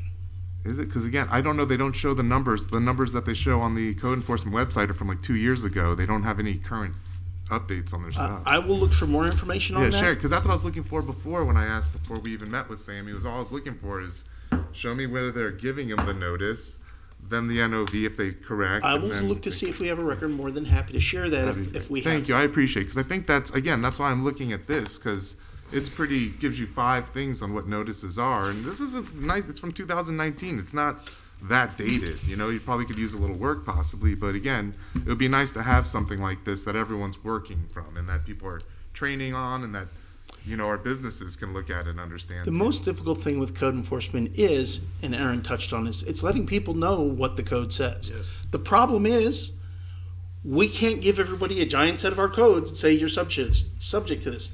Not only that, but I guarantee you in most instances they won't understand what it means because it deals with particulars that our professionals deal with. It's not. That's what Here's the part where I'll get into trouble with my people.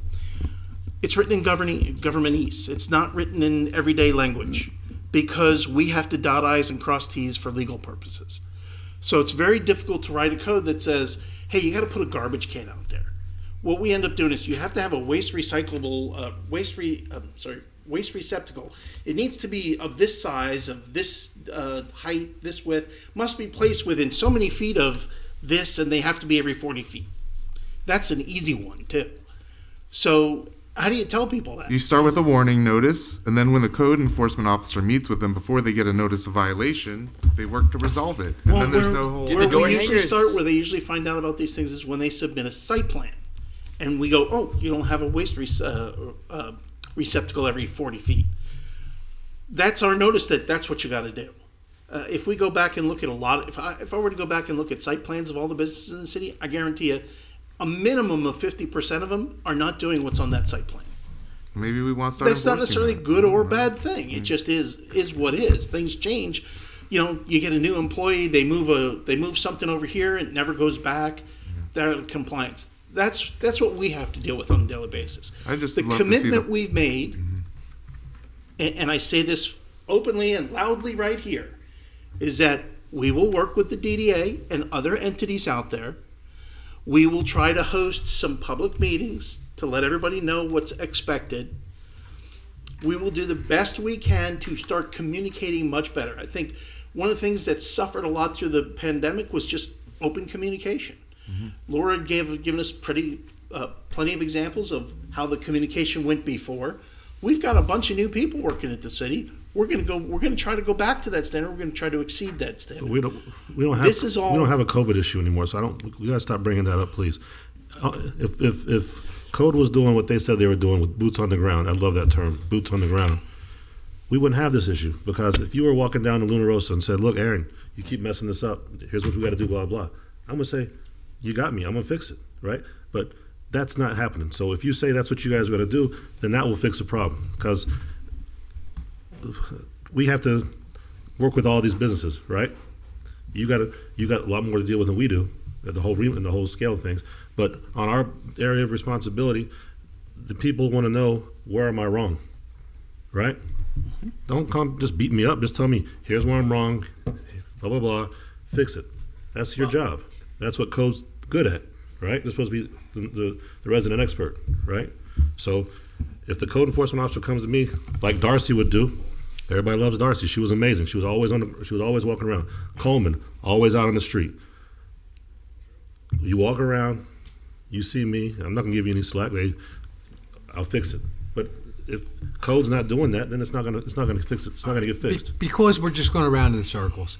It seems there is a lack of communication somehow at the boots level.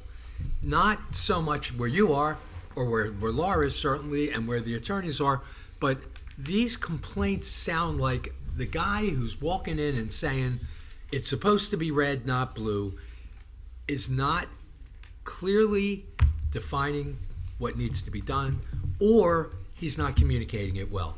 I always get door hangers. I don't have that many problems. I've been lucky. If guys are going from no door hanger to fines or write-ups, then we may have that. There may be an issue. If guys have a little too much discretion on the street, perhaps maybe there's a need to bring it down.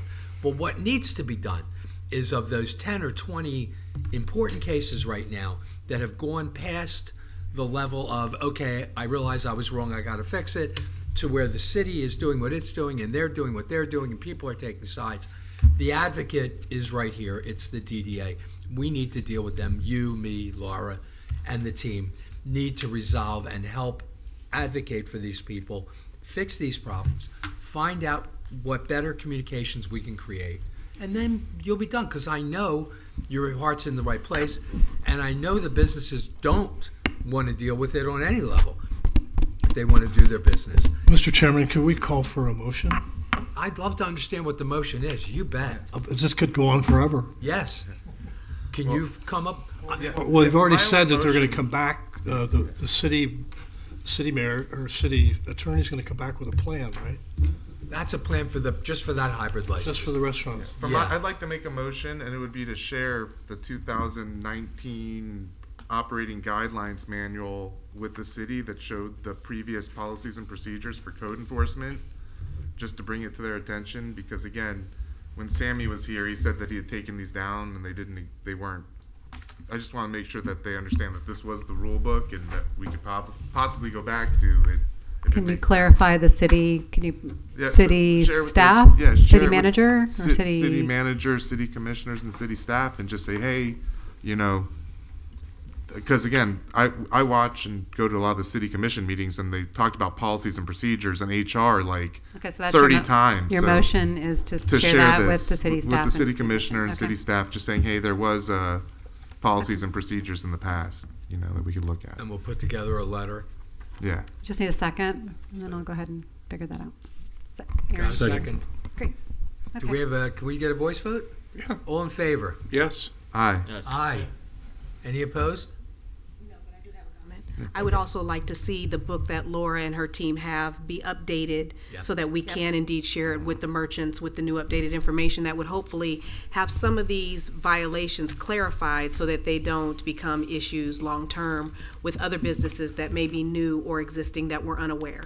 I'd appreciate that. Thank you. So, Okay. Mr. Chairman, if I may. You. One of the things that I had asked Neighborhood Community Services to do is to draw up a list of the top 10 most cited violations with restaurants.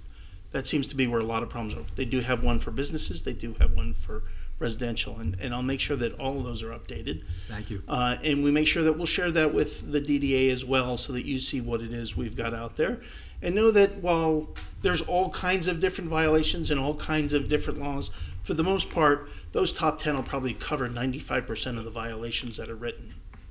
Yeah. Getting Mr. the Chairman? business tax license. I'm sorry. You go ahead. I'm sorry. I was just going to say, once you get your business tax license, that's the notice from the city that you've pretty much followed the rules and you got it. And if you've got it every year and it's renewed every year, I understand that there's questions. But usually it's a one-to-one basis. There's a unique situation.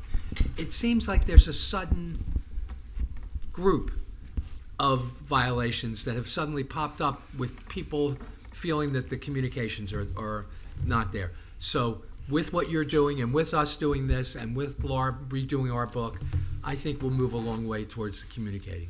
And that's what we need. Go. Good. Excellent. Great. Glenn? So the last thing is, you mentioned and we discussed the meeting. Did the city administration have a month in which you think that meeting will be taking place, just so they can know and we can get a date set for that? As soon as something's said, I'll let Laura know and she can share. Okay. All right. Council, are you looking for something a little more definitive, like maybe in the next 90 days, 60 days, something? I'll accept what I got, I guess, unless there's some more definitive response to that. But Thank you, Mr. Orris, for Yeah, thanks. providing Thank the you. information Yeah, and I also committing to working with us on this for the merchants and the behalf of the business owners downtown. Thank you. I can tell you that the city is working hard to come to conclusions that are beneficial for both sides. They're not standing by. It sometimes seems like things aren't moving as quickly as you'd like, and certain issues don't resolve as they should.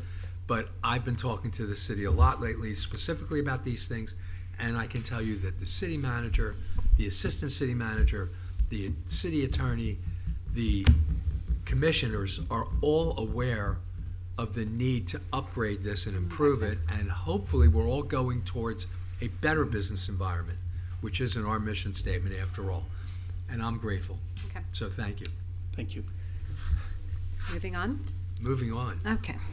All right. So we did now we're in old business. We did add to the agenda the discussion regarding in lieu parking, because that is on second reading tomorrow night. It's on the city commission's agenda for, it actually was put on, so it went to first reading and approved to go into second reading, where there will be presentation and comments, and the, Sorry.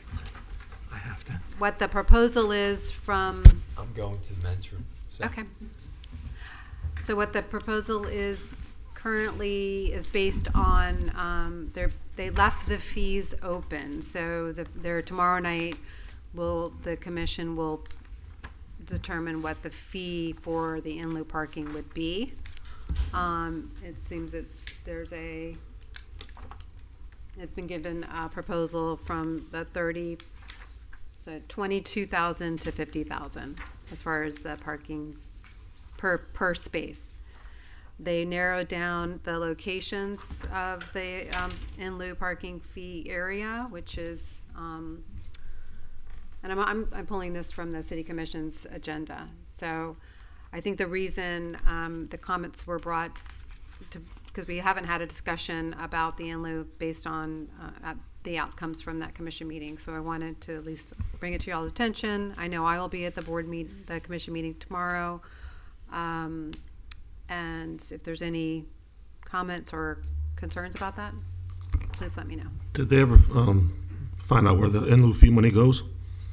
The in lieu fee is towards parking facilities and creating new parking or managing or reports on new parking. Did they know the balance of that account by chance? The last We talked about that when we were on the it was like parking board. 800,000. Yeah, it was like 800 and change, but it was a lot less because I think they took some liberties in the language. It was 1.7 originally, and then of the last current, that was a couple of years ago, and now it's at like an $800,000 number.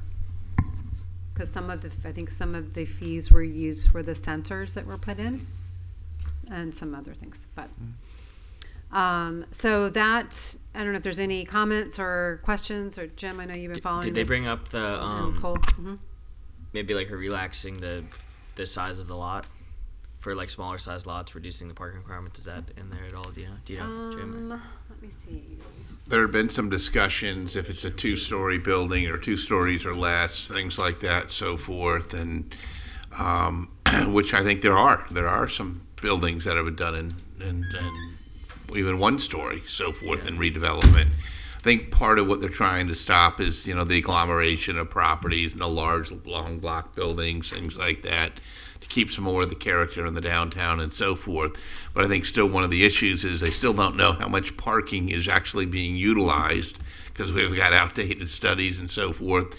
And I think it's the management of part of the parking too, which has been a consistent thing that hasn't really been addressed. But the commission's going to do what they're going to do, right? So it's not much we can say about that. But hopefully they will look at and take into consideration some of the smaller parcels and things like that, so they don't get forced into being agglomerated into larger parcels. Right. Because it could backfire and go the opposite way. You can't develop the smaller parcels, Right. Because you can't fit parking. So you're regarding the 60-foot, or are you the 60? No, I mean just just the frontage.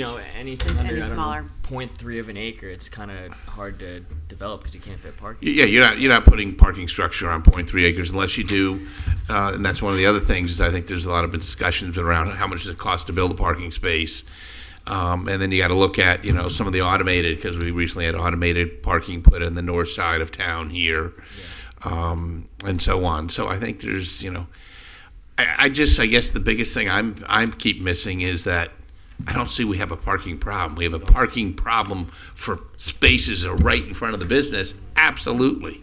If you're Parking willing to walk a management. block and a half, there's plenty of parking. Well, to give you an example, I have a building, it's 6,500 square feet. Right behind it is another building, 6,500 square feet, exact same dimensions. Because I made my application, and it came in 6 months later than that one, they have 0 parking, and I have 13. So can you imagine a 65-foot lot wide? I have to put 13 parking spaces against the guy behind me who's putting 0. So, I mean... So you got it's a- Matchbox cars. What? You have Matchbox cars, or you have the little scooters? Well, yeah, what do we you have have? to do cars, right? All right. So, so that's any other just awareness there. Any other comments or questions on the in lieu? Okay. I just think we took a position, I think, before, and the position should be repeated again tomorrow night. Okay. That sounds good. Perfect. Brian, you're it. Big Al's gone. Oh, all right. Moving on down the budget, because Big Al's in the restroom. Well, we have 5A now. We did 5A. A was in lieu. So 5A would be the workshop minutes. Just we're looking for. All right. Those were the- Anyone have any comments on the workshop minutes? I think I had made some changes to that one. Yeah, they're in there, I think. Right. It was just the fact that I was looking for policies and procedures 3 months ago from the code enforcement department. No. Motion to approve. Second. Great. All in favor? All in favor? Aye. All right. Aye, B. Please make a note that Al wasn't here for the vote. We got a vote? Yeah. Sorry. We're on. There's a new chair in town. No, I'm just- 5B. No, this is the minutes from the November 12th meeting. Just need any changes to that. Anybody have any changes? If not, we just need a motion to approve it. So moved? Second? Oh, you can't second. Oh, I Second. can't second? You can't. Oh, Al's he's back now. Okay, he's Al's back back. now. Okay, Yeah. formally in the Here, chair. I'm passing the gavel you. back over at 2:05. Second? All right. All in favor? Was there a second? We're Yes, approving the Brian, minutes? second. Oh, okay. Yeah. sorry. Yeah. Aye. Okay. Aye. Aye. All in favor. Okay, Any great. negative? All right, No. so now you're back. Al's Yeah. back in the room. Sorry. Great. Thank you. Okay, so next we are on to item 5C, which is our financials for October, which is the first month of our fiscal year, 24-25. I'll just entertain any questions. If there are any questions, we just need an approval. I have a question. Yes, sir? I'm just going through it quick. Did you send me those? I didn't know if I saw the breakdown that I always look for. Did you I pop it did in? not get a chance. All right, I didn't 'cause I get them just- yet, so. I'm going to move forward today, but I just really need to look at that stuff so I can improve the budgets. It helps me to know what I'm looking at. But so just looking at this on the quick one, the Visitor Information Center, I guess I see the item moved into the marketing, but I saw that it was 27% of the approved budget, but it's just the 1 month. Mhm. What was any reason why we spent a quarter of the budget? So that was we had an AC, we had some issues with the AC. We had some other issues with the inside of it that we haven't had before. So it was Gotcha. just a AC unit So capital. repair. All It right. was more repair and maintenance, and then that was there. So yes, the visitor center is now under marketing for just the operations part of it, not the staffing. Oh, okay. And which one did that come out of, the was marketing in- dollars? No, it's that we just, again, the Visitor Information Center as a line item was in the economic development section. That moved, so we split that because that also included payroll in the Visitor Information Center. Right. So we moved payroll into payroll and moved Visitor Information Center back into marketing. Got you. So marketing. I did want to That's ask the a same- question, mhm. Laura, regarding the projected sponsorships based on the new sponsor packet that you all have put together. That slide deck is beautiful. Thank you. I think it's very Suze? intelligent in the price pointing and what you receive in each level. But we've seen some impact so far. But have you projected out what you believe our sponsorship impact will be for the next year going forward? Or is that later, did you want to go over that later when you go over the overall? No, I can answer that question now. Okay. I mean, our projection would be to secure at that 70 grand or 100 grand level. We want to get back to that. That's where we have been in the past, so our hope was to get into that level for this coming year. So we're, whether it's also in kind or cash too, so. Then I have a couple others. The meetings, conferences, and training. I see we used about 61% of the budget. Is that for just future stuff? That was for IDA, the International Downtown Association. So that comes out of this current year. Gotcha. Okay, just making sure. And then, again, we can go over this another time. They're just like sums that are, you know me, I'm looking at the big numbers when I'm seeing like 30% or 25% or more of the budget. I just always like to make Some sure. are items though that you also, that are like, so Yeah, like our I know they audit. make sense. That's why when I look at the other stuff, I don't have to bother you on it. But database and inventory management, 78% spent in the first month, but that was for all the That's our one, subscriptions. it's a one-time fee, it's an annual fee. All right, so, we should be fine at that expenditure, Exactly. not needing more. Yeah. And we That's did- our placer, so we renew placer, it's an annual fee. Yeah. So that's what that number is, it comes in the first part of the fiscal year. Perfect. I'm done. I won't take up any more time. I did have a question, and Placer's not on here, but you brought that up. Because I under was, data yes, management. Mhm. yes, I would love to pull a little more information out of that, because I don't understand how they were able to find out that the person standing there looking at the Christmas tree had a degree, a college degree. I would love to get into that. I thought it was interesting. I'm like, wow, some educated people watch the Christmas tree lights come on. But I also... Yes, that's the It's lights. amazing. Look at They the know, lights. they know I'm from your telling cell you. phone data. So, It's your cell, okay. it's cell phone data. Well, is the what other they're question I had, well, and this is, please spare just me a moment of clarity. So I have 3 college degrees, and you know I was there. So I'm looking at the light. Did my degrees like add up to giving someone who didn't have a degree? Is it an average? You're Is based it a, on one. okay, I was just your one. phone. One with 3 degrees. It wasn't me taking up for 2 No. other people. That's what I'm into data, you know that. So I was like trying to pull apart, and it's not explained in there, so it didn't have a narrative with it. Depends on how many personalities you brought with Well, you. I bring all my personalities with me, okay, in my purse. Thank you, Quentin. I bring 4 with me. I know you. everywhere Listen, go. that legal one is the one I have a problem with. But anyway, okay. So I just wanted to understand it a As little long better as you so were I could pull carrying it a cell apart. phone, it knew you were there. If Okay. you don't have a cell phone with you, it's not going to count you. Oh, If you that's have good your to know cell too. phone, If you have your At cell phone home? and your Okay. iPad, So you this gotta count number as is 2. only people. based on the cell phone people. Okay, so people who have 2 phones, it'll be 2 people then. Yeah. Okay. The other You have thing an is you had a iPhone, great. silent headphone party, which was completely crazy, which was amazing. But if everyone knows the Silent words to cell the phone? song, no, a silent headphone party. Oh, okay. If everyone starts singing the words, is it silent anymore? Was the question that I had. So we'll move on from that. But anyway, those are my jokes for the evening because I was there. It was beautiful and it was wonderful. Keep 'em Yes. Wait, we still have items. Yes, we're going through the budget. The last thing was, now that we've asked you to reprint all of those things for the former, for the booklet that you're going to give Oh, to yeah, the we have that merchants, projected this year. would it not be easier to just post this on the Downtown Development Authority's new website? That was my question. Is that better to So- do and it more cost effective? So for our handbook that we're creating, the feedback from our merchants is that they want a hard copy. So but making an electronic version as well. That which is obviously Okay. what we would do. Very and well. it would not be as like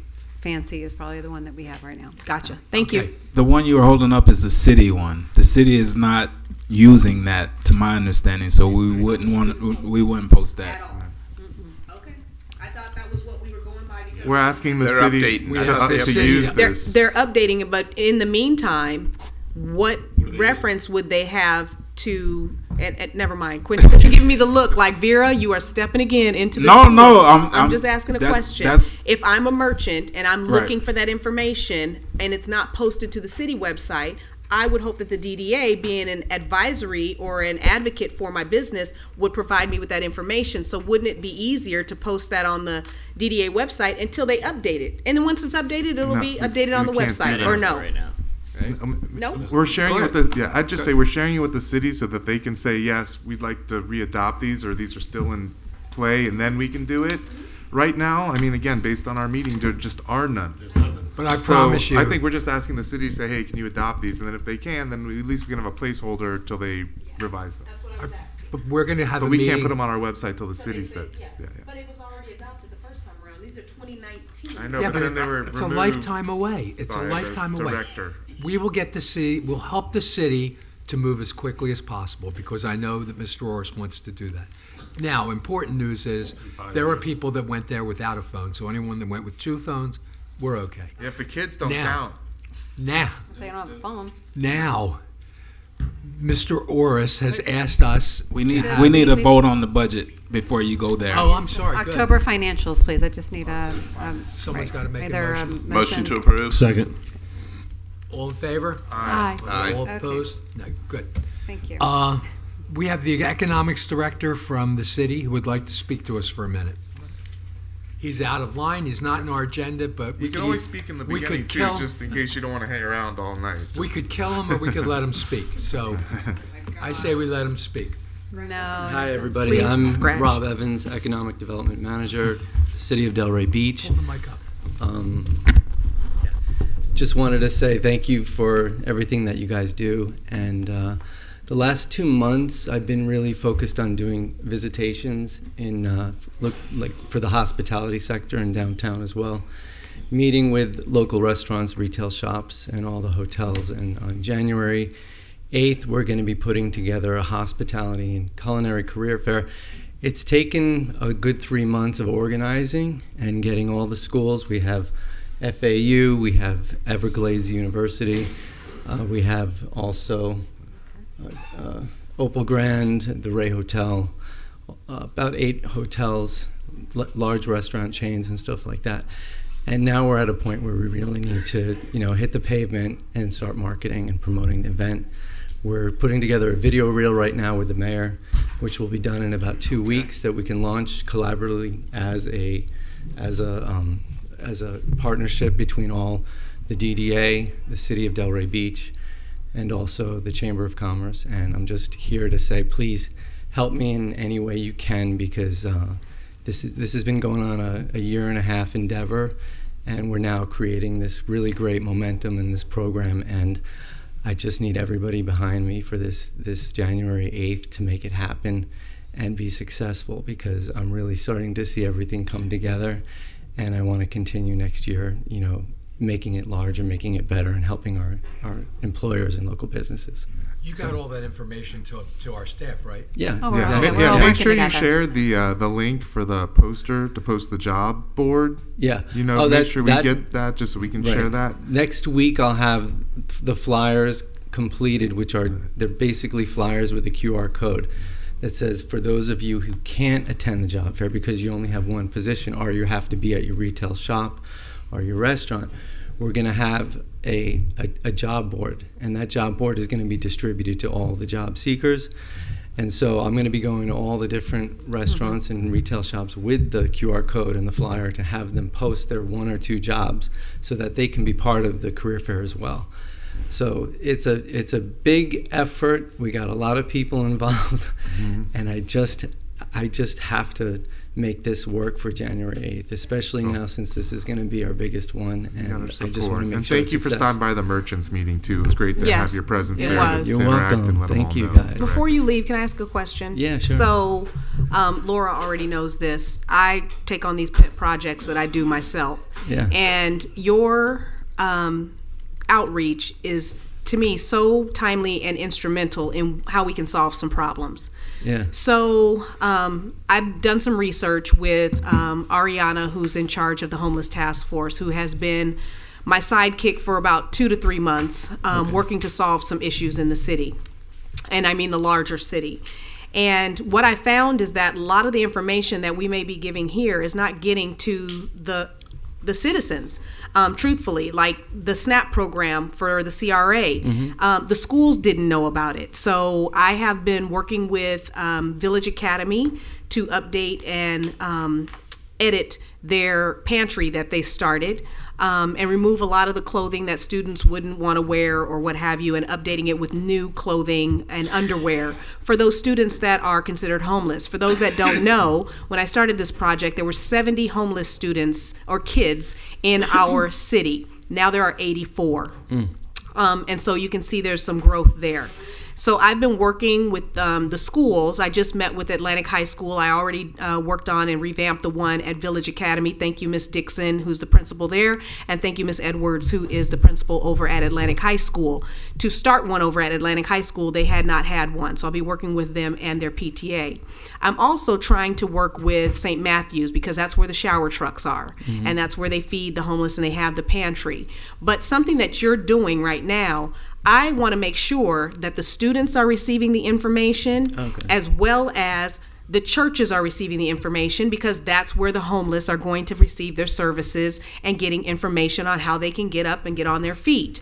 I think sometimes we send out Instagram thinking that everybody's going to see it or post it to a website and is going to see it. But when you think about the constraints of the homeless population, a lot of them don't have phones, but they're the ones that can most use that information. So my goal is to make sure that every single school in Delray Beach has a resource pantry that not only provides new clothing, underwear, toothpaste, whatever, and also receives the information like the SNAP benefits, job fairs, those types of things, so that they can take it home to their parents if their parents don't have the information. The only problem is, and I don't want to bash this is not a political statement, but with school choice, not all of Delray's students go to Delray schools. Remember when we used to have neighborhood schools, you can solve a problem within the neighborhood with the people that live there. Well, some of our students go, Lake Worth or Fort Lauderdale, depending on where they've chosen to go to school. So I thought, at least if we get to the schools, we'll hopefully hit the majority of them. But when you get that information, if you can make it in paper form and make sure that all of at least the high schools, or those that have at least K through 8, so the 8th graders start thinking about it, can have that information so that we can make sure that we're solving some of the problems within our own city. I'd appreciate that. Yeah, no, I'll definitely make sure that happens, and I'm working with Janai Bowens in education, so we're going to be doing the outreach to all the high schools and letting them know about the career fairs, and also through all the alumni programs for the 4 local universities, we're going to be reaching out to all the alumni as well. And what about the homeless population? That is a different, I haven't thought about that, but I can think about that. I'm sorry, I asked without my microphone on, what about the homeless population? You're saying you hadn't thought about that? Yeah, I haven't thought about that. Well, there is at St. Matthews, that's where the shower trucks are, and that's when they go to be fed. So if you partner with that church, they can definitely help to get that outreach there. Okay, Yes. that's a great idea. Thank you. Yeah. Gotcha.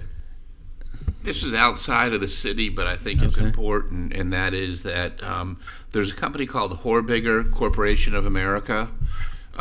They are going to be building a 197,000 square foot manufacturing / corporate headquarters facility at Atlantic and 441 here in Delray. Even though it's outside the city, I'd encourage you to reach out to Kelly Smallridge, the Business Development Board, and to the Horbiger Corporation, because I'm sure not all the employees are going to come from wherever they're coming from. So if there's any way we can put some employees out there and so forth, and also on the opposite side, let the corporation, this is for you over there, Laura, let the corporation know that, hey, we've got a great downtown, come visit us, our events, everything else that's going on, so forth. It's just, and you never know, may want to be a big sponsor. They're a big outfit. It's 197,000 square feet, 400 employees will be out there. Okay, yeah. That's the biggest new corporation in South County in a long time. I'll definitely look into that. And then lastly, I just wanted to say last week we launched a billboard on Friday. We launched our marketing, and that was last week. So the reason why I'm up here is we have 2 registrations right now. So we have really 2 to 3 weeks to make, about 500 registrations, which is a pretty big goal, but I know that with everybody's combined efforts, we can make that happen. If you need my help to help register the homeless population, I will come over, bring a laptop, and we can sit down and register them all together. I am so serious about helping people to help themselves, but we got to get them in the system so that they can have access. That's the issue. So just let me know. Okay, thank you. Awesome. Thanks, Bob. Okay, thank you guys. Thank you. Are you done? Yes. Okay. Thank you. Thank you very much. Thank you, Vera.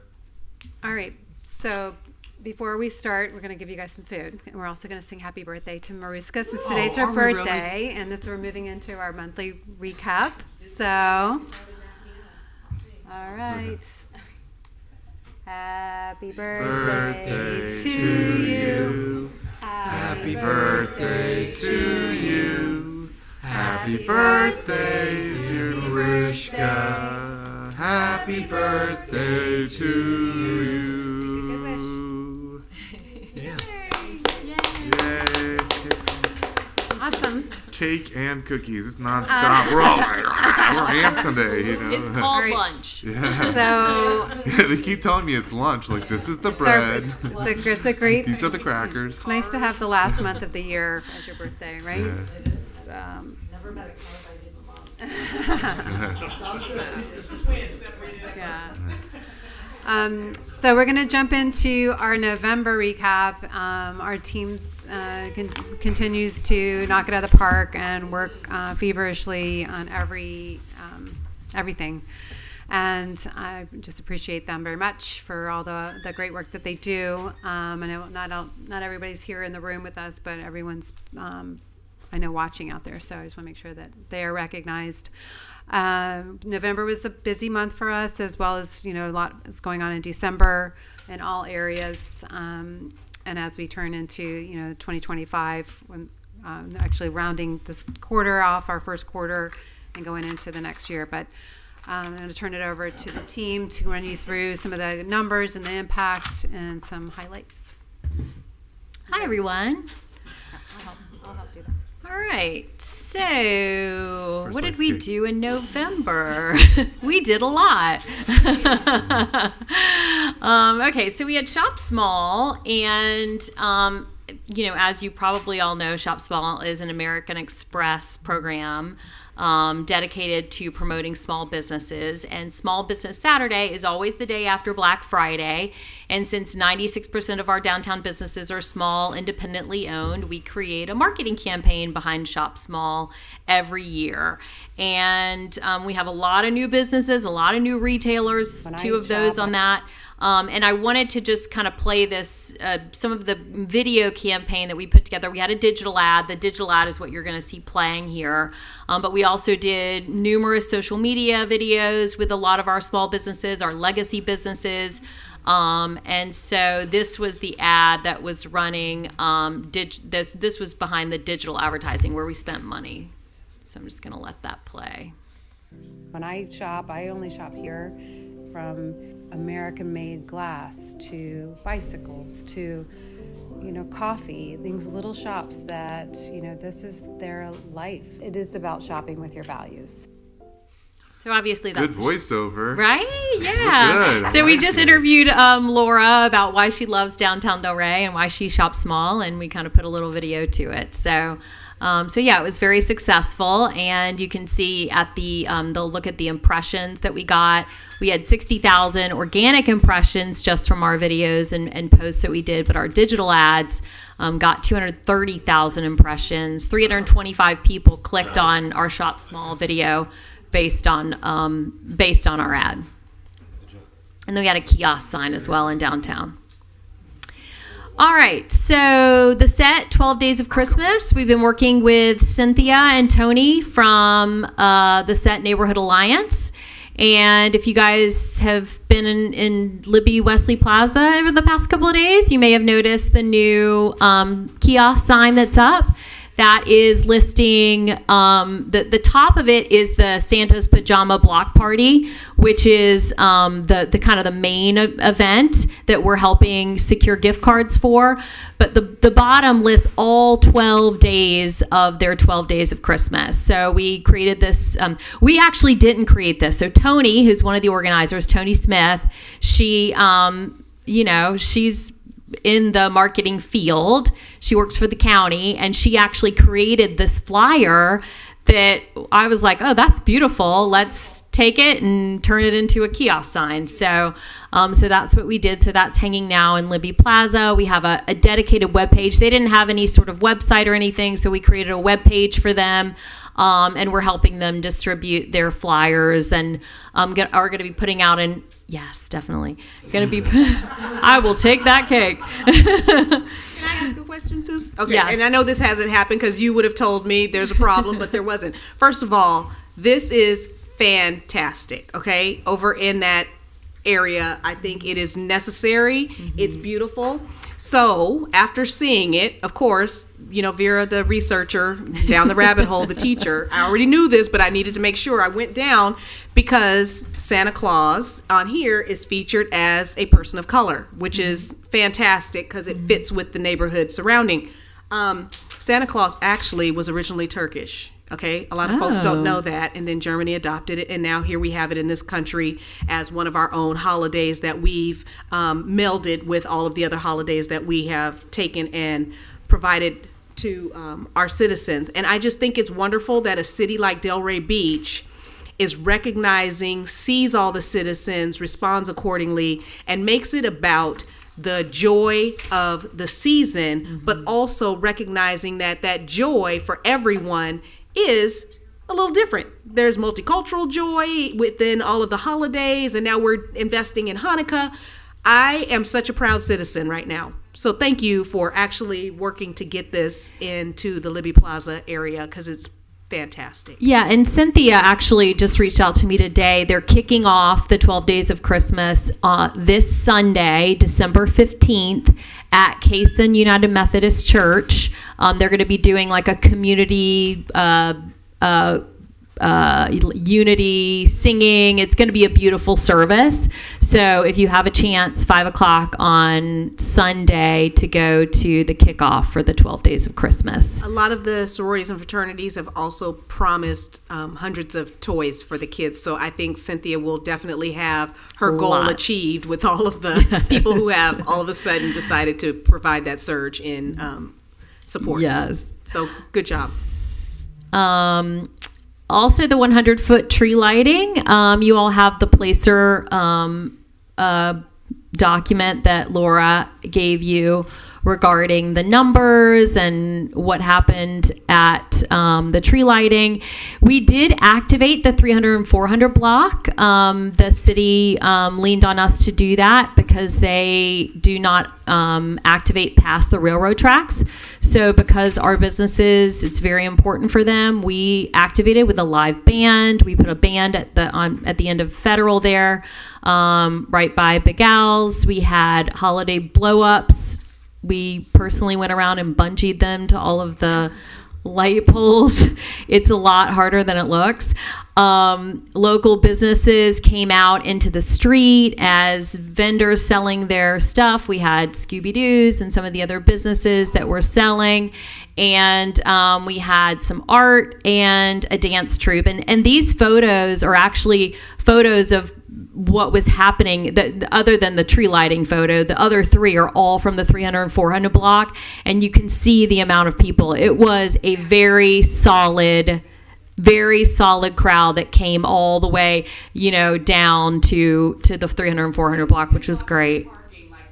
People were parking all over. Mm-hmm. Question about that placer again, if Yes. you don't mind, because it pertains to this.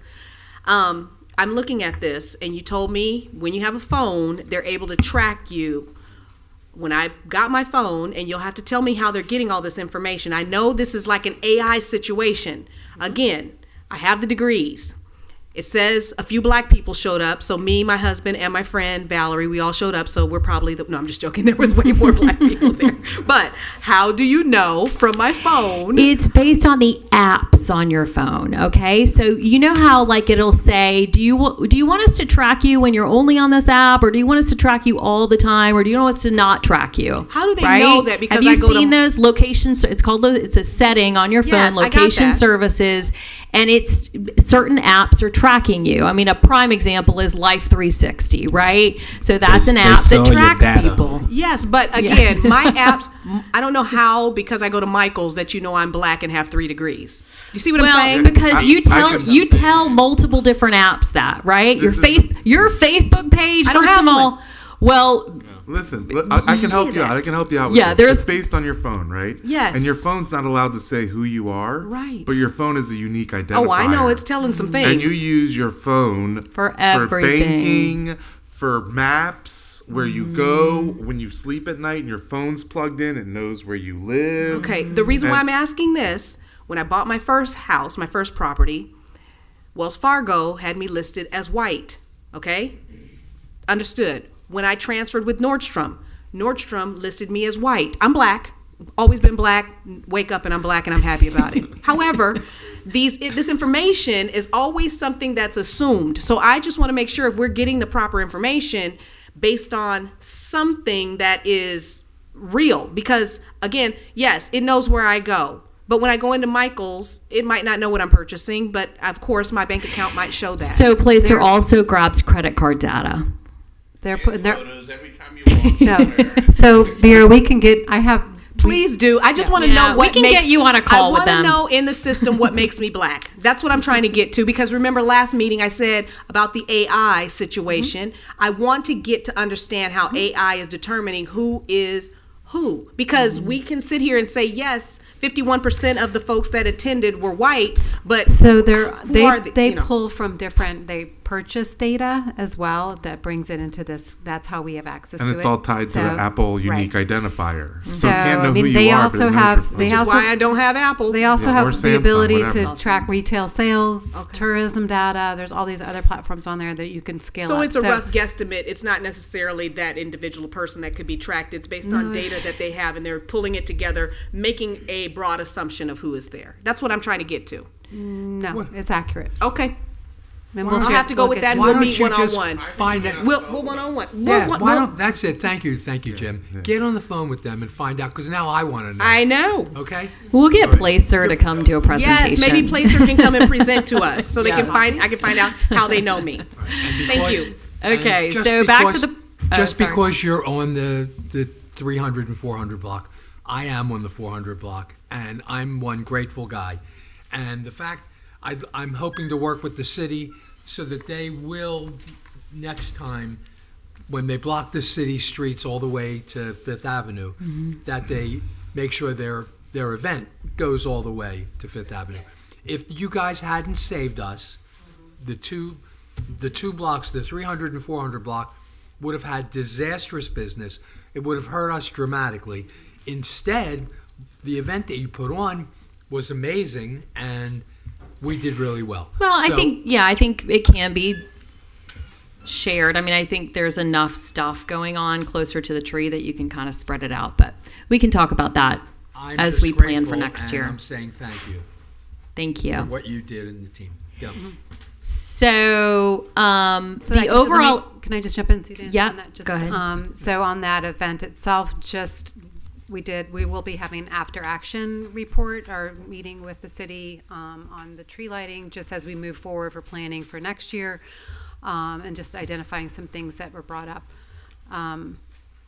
just as far as vendors or other and competing vendors with businesses as well. So Well, that's a whole other issue.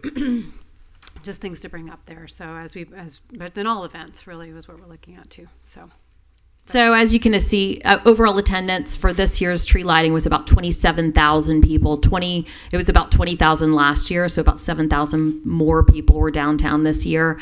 And then we also activated those blocks last year. So we saw about the same, about 3,000 people in those two blocks that made their way to those two blocks, which is a solid night. I mean, that's like an art and jazz night. So. Okay, moving on. This is just kind of the numbers on our email blast, our social media, just our overall marketing, public relations, still very solid, our website. And then wanted you all to take a look at some of the advocacy. I know we had talked about this already, but we held that merchant meeting. We had about 30 attendees at Candleland. It was a really great meeting, and we got a chance to go in and see one of our newer businesses. Restaurant meeting, we had 60 restaurants at that meeting at Throw Social. And then Laura and I also attended the Swinton the Swinton Atlantic Avenue intersection meeting, where we listened to some of the neighbors who were concerned about some of the plans to update that intersection. And I think now that the consultants are going back to the drawing board after listening to that meeting. So it was a really, really great meeting, and that's how it works. They come up with some plans, they get feedback from the community, and then they go back and tweak those plans. The name of the new restaurant that provided the croissants at the candle meeting? La Boulangerie. Listen, people, anyone who is watching, okay, stop what you are doing right now and go to La Boulangerie and get a dozen of the croissants, okay? My God, all right? Yeah, it's on Atlantic, just He was there for the tree. just lighting. east of the Federal I can't Highway. even, okay? You can only have that for the day, though, because there's so many It's where calories. the old Opal and Ore was, kind of right in there so where good. where Costa is, in that same little Now you know why I wear the big plaza dresses, area. okay? So good. Yeah, really good. We also have had just a ton of new businesses pop up in downtown. That new in downtown page that is now showing up on the front page of our website. It looked completely different than it does today, last month, than when I showed you this, because we have so many new businesses that, it's just, we can't even keep up. There's a new business opening, a lot of new art galleries that are opening. So it's really sort of an exciting time to be in downtown Delray. Wanted you all to know about the Blanc Fresh Cut. This is one of our legacy businesses. They've been on Atlantic Avenue for more than 30 years. They are moving to a new location in the set in the Hatcher Construction Building. They're on Northwest 6th Avenue. Their ribbon cutting is this Wednesday, December 11th at 4 p.m. If anyone wants to come, that's one of the CRA projects, the Hatcher Construction, that you all attended to a year ago. We're partnering with the CRA on this too, so that is something we really would love to see some of the board members attend if possible. So. Cool. Also, Modern Rose, I don't know if they're on your list, but they just opened too. Yeah. Cool, they're great. Yep, they're open now. No, I haven't been there yet, but I saw they're doing their soft opening, and very strong coffee shop that used to be in the marketplace, trying to find a home in Delray, and they found one, the old Mexican joint. Whatever. What was that? What Senior was it called? Burrito. Yeah, Senior Burrito. So. And we're eventually getting this new vegan restaurant. Yes, I saw that in that space that's been empty for a long time. Yes, I spoke to one of the owners, and they are trying to get their permits approved, and they're doing a complete build out. And they said that they want their restaurant to be the best restaurant aesthetically on the app. So that's great. We need a vegan. Yeah, we need an all vegan place. We do That'll need a be vegan good. place. They're going to be redoing the facade there, and it's actually a really great story behind that one. That's Raheem Jones, Corey Jones's brother. Oh. And they have a long history here in Palm Beach County. I get the chills talking about it. But, good family, long history in Palm Beach County. Yeah. They've got some backing behind them, and it should be really neat exciting. spot. Yeah, I visited their farm too. It's wonderful. Oh, awesome. Yeah, the Hyatt Place renovations too. If you guys haven't had a chance to pop into the Hyatt Place with their brand new renovated lobby and bar, the rooms are beautiful. Everything from the fitness center to the pool to the lobby, it's all been renovated. They just did a ribbon cutting this past week. And it's really beautiful. It doesn't seem, I feel like I remember when the Hyatt Place was built. It wasn't that long ago, but with all of the new, hotel spaces and renovations that are happening, they decided to upgrade, and it's a really beautiful renovation. That was our hotel of choice when we lived in Virginia, and we used to come down here. That was where we stayed. Yeah. Loved it. It's good. They have nice big rooms. The Visitor Information Center, wow. You can see from the numbers from this month compared to last month, we almost doubled the number of visitors to the Visitor Information Center. So season is upon us. We are in the midst. It's snowing in Rochester and and everywhere else. So they're all coming to Florida, and you can see from the breakdown of who's coming into the Visitor Information Center. Normally that Delray Beach number is higher than the Northeast number, but the Northeast number is blowing the locals out of the park for coming into the Visitor Information Center. All right, now I want to switch over to Old School Square. We had a busy month at Old School Square. This Resolvers concert that we ended up having to reschedule to the beginning of November It was a free concert. We had about 900 people with a revenue of about $2,300 because it was a free concert. We sold VIP and then our split of the concessions. But it was a solid number. We had a great crowd. It was a beautiful night. And that was the end of our free sunset concerts. Then we moved. Are VIP seats, are they selling out like every show?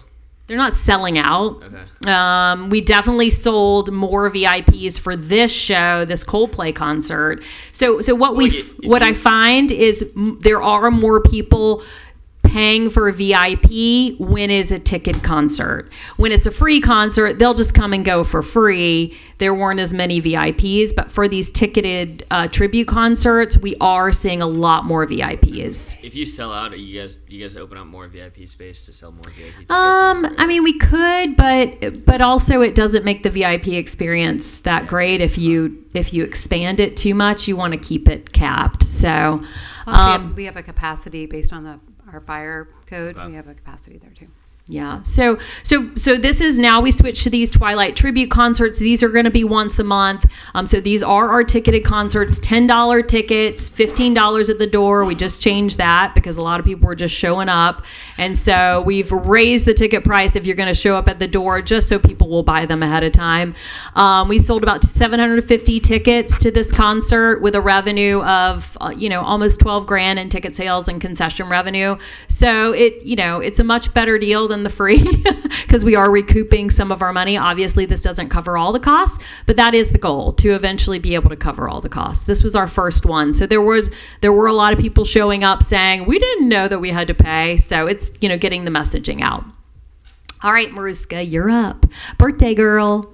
Art Museum. We had a busy November. We didn't have a lot of big events, but Wait, sorry. Sorry. Al, do you want, before you get started, do you need to leave? I have to leave. Okay. Okay, can I just say what I was going to say anyway? I'm sorry. I apologize. No, it's fine. Yes. Well, it's her birthday. You're getting older, Amy. Wait, use the microphone. Yeah, guys, I'm sorry I have to leave. I did want to suggest that we do a Roy Simon Citizen of the Year. Roy Simon was the citizen of a lifetime. He started this. He did. I just think that it'd be awesome if the DDA could do some sort of an award. Motion to approve. Thank you very much. Second. Aye. Aye. Aye. Thank you. Thank you. Great suggestion, Al. Thank you. So you're passing the gavel to... I am. I'm passing Back it to to Brian. Brian. 2:44. Like time of death? I got it. Well, that's nice. I like that. Bye, everybody. Thank you. Bye. Bye, Al. Are we on? Okay. Yeah. Cornell Museum. So we did not have a lot of big events in November, but we had a lot going on. So we had many people were coming specifically to see the glass exhibition. So that's really carrying on, and people are still wanting to see it. We had a Friends of Art tour from an association, and we had 75 people come through. They gave us a $750 donation, $10 per person. So that donation went right to the OSS Foundation, which is great. And then we did sort of a shop small feature for the museum store, and that day alone we had almost $400 just in the museum store on Saturday, which is a good number. For the month, we had $2,400 in sales, which is good, and so people are shopping for Christmas, which is exciting. We also had an art sale. One of the art pieces from the glass exhibition sold, and we received a $900 donation from the artist on that, which is lovely. That also went to the OSS Foundation. So our attendance overall was 1,100 people. Donations were $34.82, but that included money that went to the OSS Foundation and also Vera's donation. Yeah. And then this week, we got a busy week. We have the Hot Glass panel discussion happening Thursday with two of the Netflix Blown Away stars and also Joanne Burkow, who is the founder of Benzitin. So it's going to be a talk about glass, why it's important to showcase other nonprofits, a lot of good conversation happening that night. And then the South Florida Studio Showdown is happening at Benzitin on Friday. We're part of that as well. We're sort of sharing a little spotlight on that with them. and that's going to be $25. Obviously benefits Ben Zeiton, and we will have an art piece that will be auctioned off from that, probably in the museum as soon as we can get it out of the kilns. And then coming up, we still have Icons of Art. We're working on that. I have a piece coming later today that's going to be in the museum on view as a sort of precursor, kind of a preview about the quality of what's coming. It's pretty amazing. And we're doing the all-female show, and then the Reflection Spotlight's happening in March. Yeah. Question? And then I'm going to meet with Dorothy Gillespie's son tomorrow to see the artwork that he has holding for us for this October show. And we're going to talk about some of the artwork that we're going to place outside. We're working on that too. So those are the things on my purview right now. Yeah, question. OSS Foundation, who's on that board, and do we see the funds that go into that? Is that something we track or we don't track? And how's that? Yeah, but it's not related to the DDA. It's a separate thing. But the funds that are raised for it go into Old School Square specifically, and that charter and all that stuff is tied to Old School Square. Yeah. Maybe like an update on that, because I remember we talked about it a little bit, but then I know a lot of things changed. That'd be great. Yeah, email update everyone, just because again, if we're raising thousands of dollars into it, I just like to track it somehow.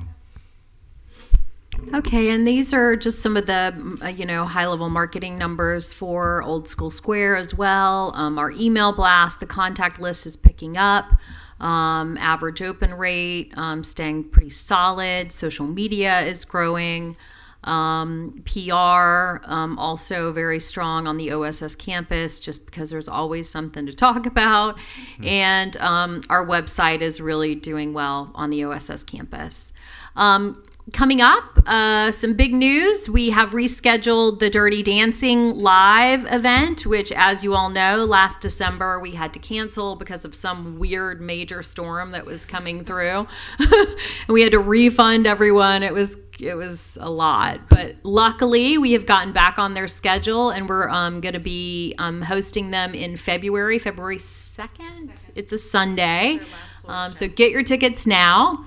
The Florida Panthers reached out to us. They want to host a block party at Old School Square. So we're waiting on a date from them, but it will be sometime in the spring. We'll let you know. You can be on the head committee, Vera. And then we also have been talking with the Delray Beach Open to produce some sort of collaboration on the campus. Since it is right across the street, we're not able to do anything really at all in the city, because this is such a big event for the city and they don't want to tax the city too much. But we're trying to figure out some sort of collab with the city that maybe showing the finals match live on the campus, and just letting people come out and put blankets and watch the finals match, because not everyone, it's a sold out. The finals are usually sold out. So they were talking about maybe doing something like that. So we're in talks with them to figure out how we can do some sort of collab. Laura, you want to say anything else about that, or? No, I think that we've always, even during the event, when the campus is dark and all these people are here from out of town coming back and forth to the parking at Old School Square Garage, walking past the campus, and there's nothing really happening. So we're looking at ways just to create some energy outside on Old School Square campus during that time. So. Yeah. And then excited to announce that TRX starting today at 4:45. You all have plenty of time after this board meeting to go get your workout clothes on and go get a free TRX workout out at the park at Old School Square. Yes, we all need it after that cake and cookies. But they're going to be doing these outdoor workouts, these free outdoor workouts from now through April. We have a bunch on the calendar. You can see them on DelrayOldSchoolSquare.com when they're going to be. They just ask that people register. And then this is just a look at all of the events happening at the square over the next month and a half. A lot of stuff going down from the new tribute concert with No Doubt. That's a popular one.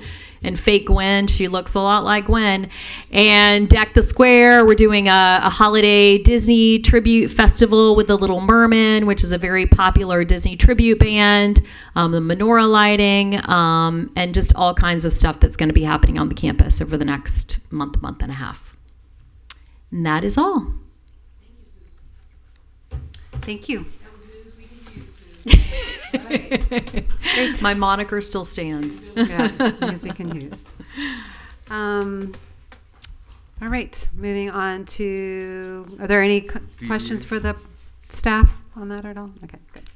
All right, so comments, DDA. Executive Director, DDA Executive Director. I just wish everybody a very happy holiday season, holidays, Merry Christmas, and I appreciate all of your support this year along the way, and happy holidays to Quentin. Thank you very much for everything. DDA Attorney. And one last thing, just I'm going to be out on Friday, this third part of Thursday and Fridays, as it's my birthday, and I'm going to be celebrating that in Busch Gardens.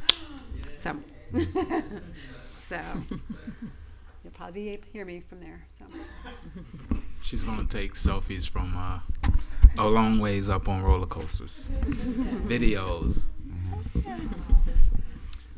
And I just want to say happy holidays, Merry Christmas, Happy Hanukkah, Happy Kwanzaa, Happy New Year to everybody. Great. Any board members? Start with Jim on your side, coming down. Just have a safe, enjoyable holiday season. Vera? I have 4. So those of you who want to tune out and tune back in, okay. Anyway, I got up one morning at 5:30 a.m. I was telling this to Aaron when he came in, and I just want people to be aware and to also report.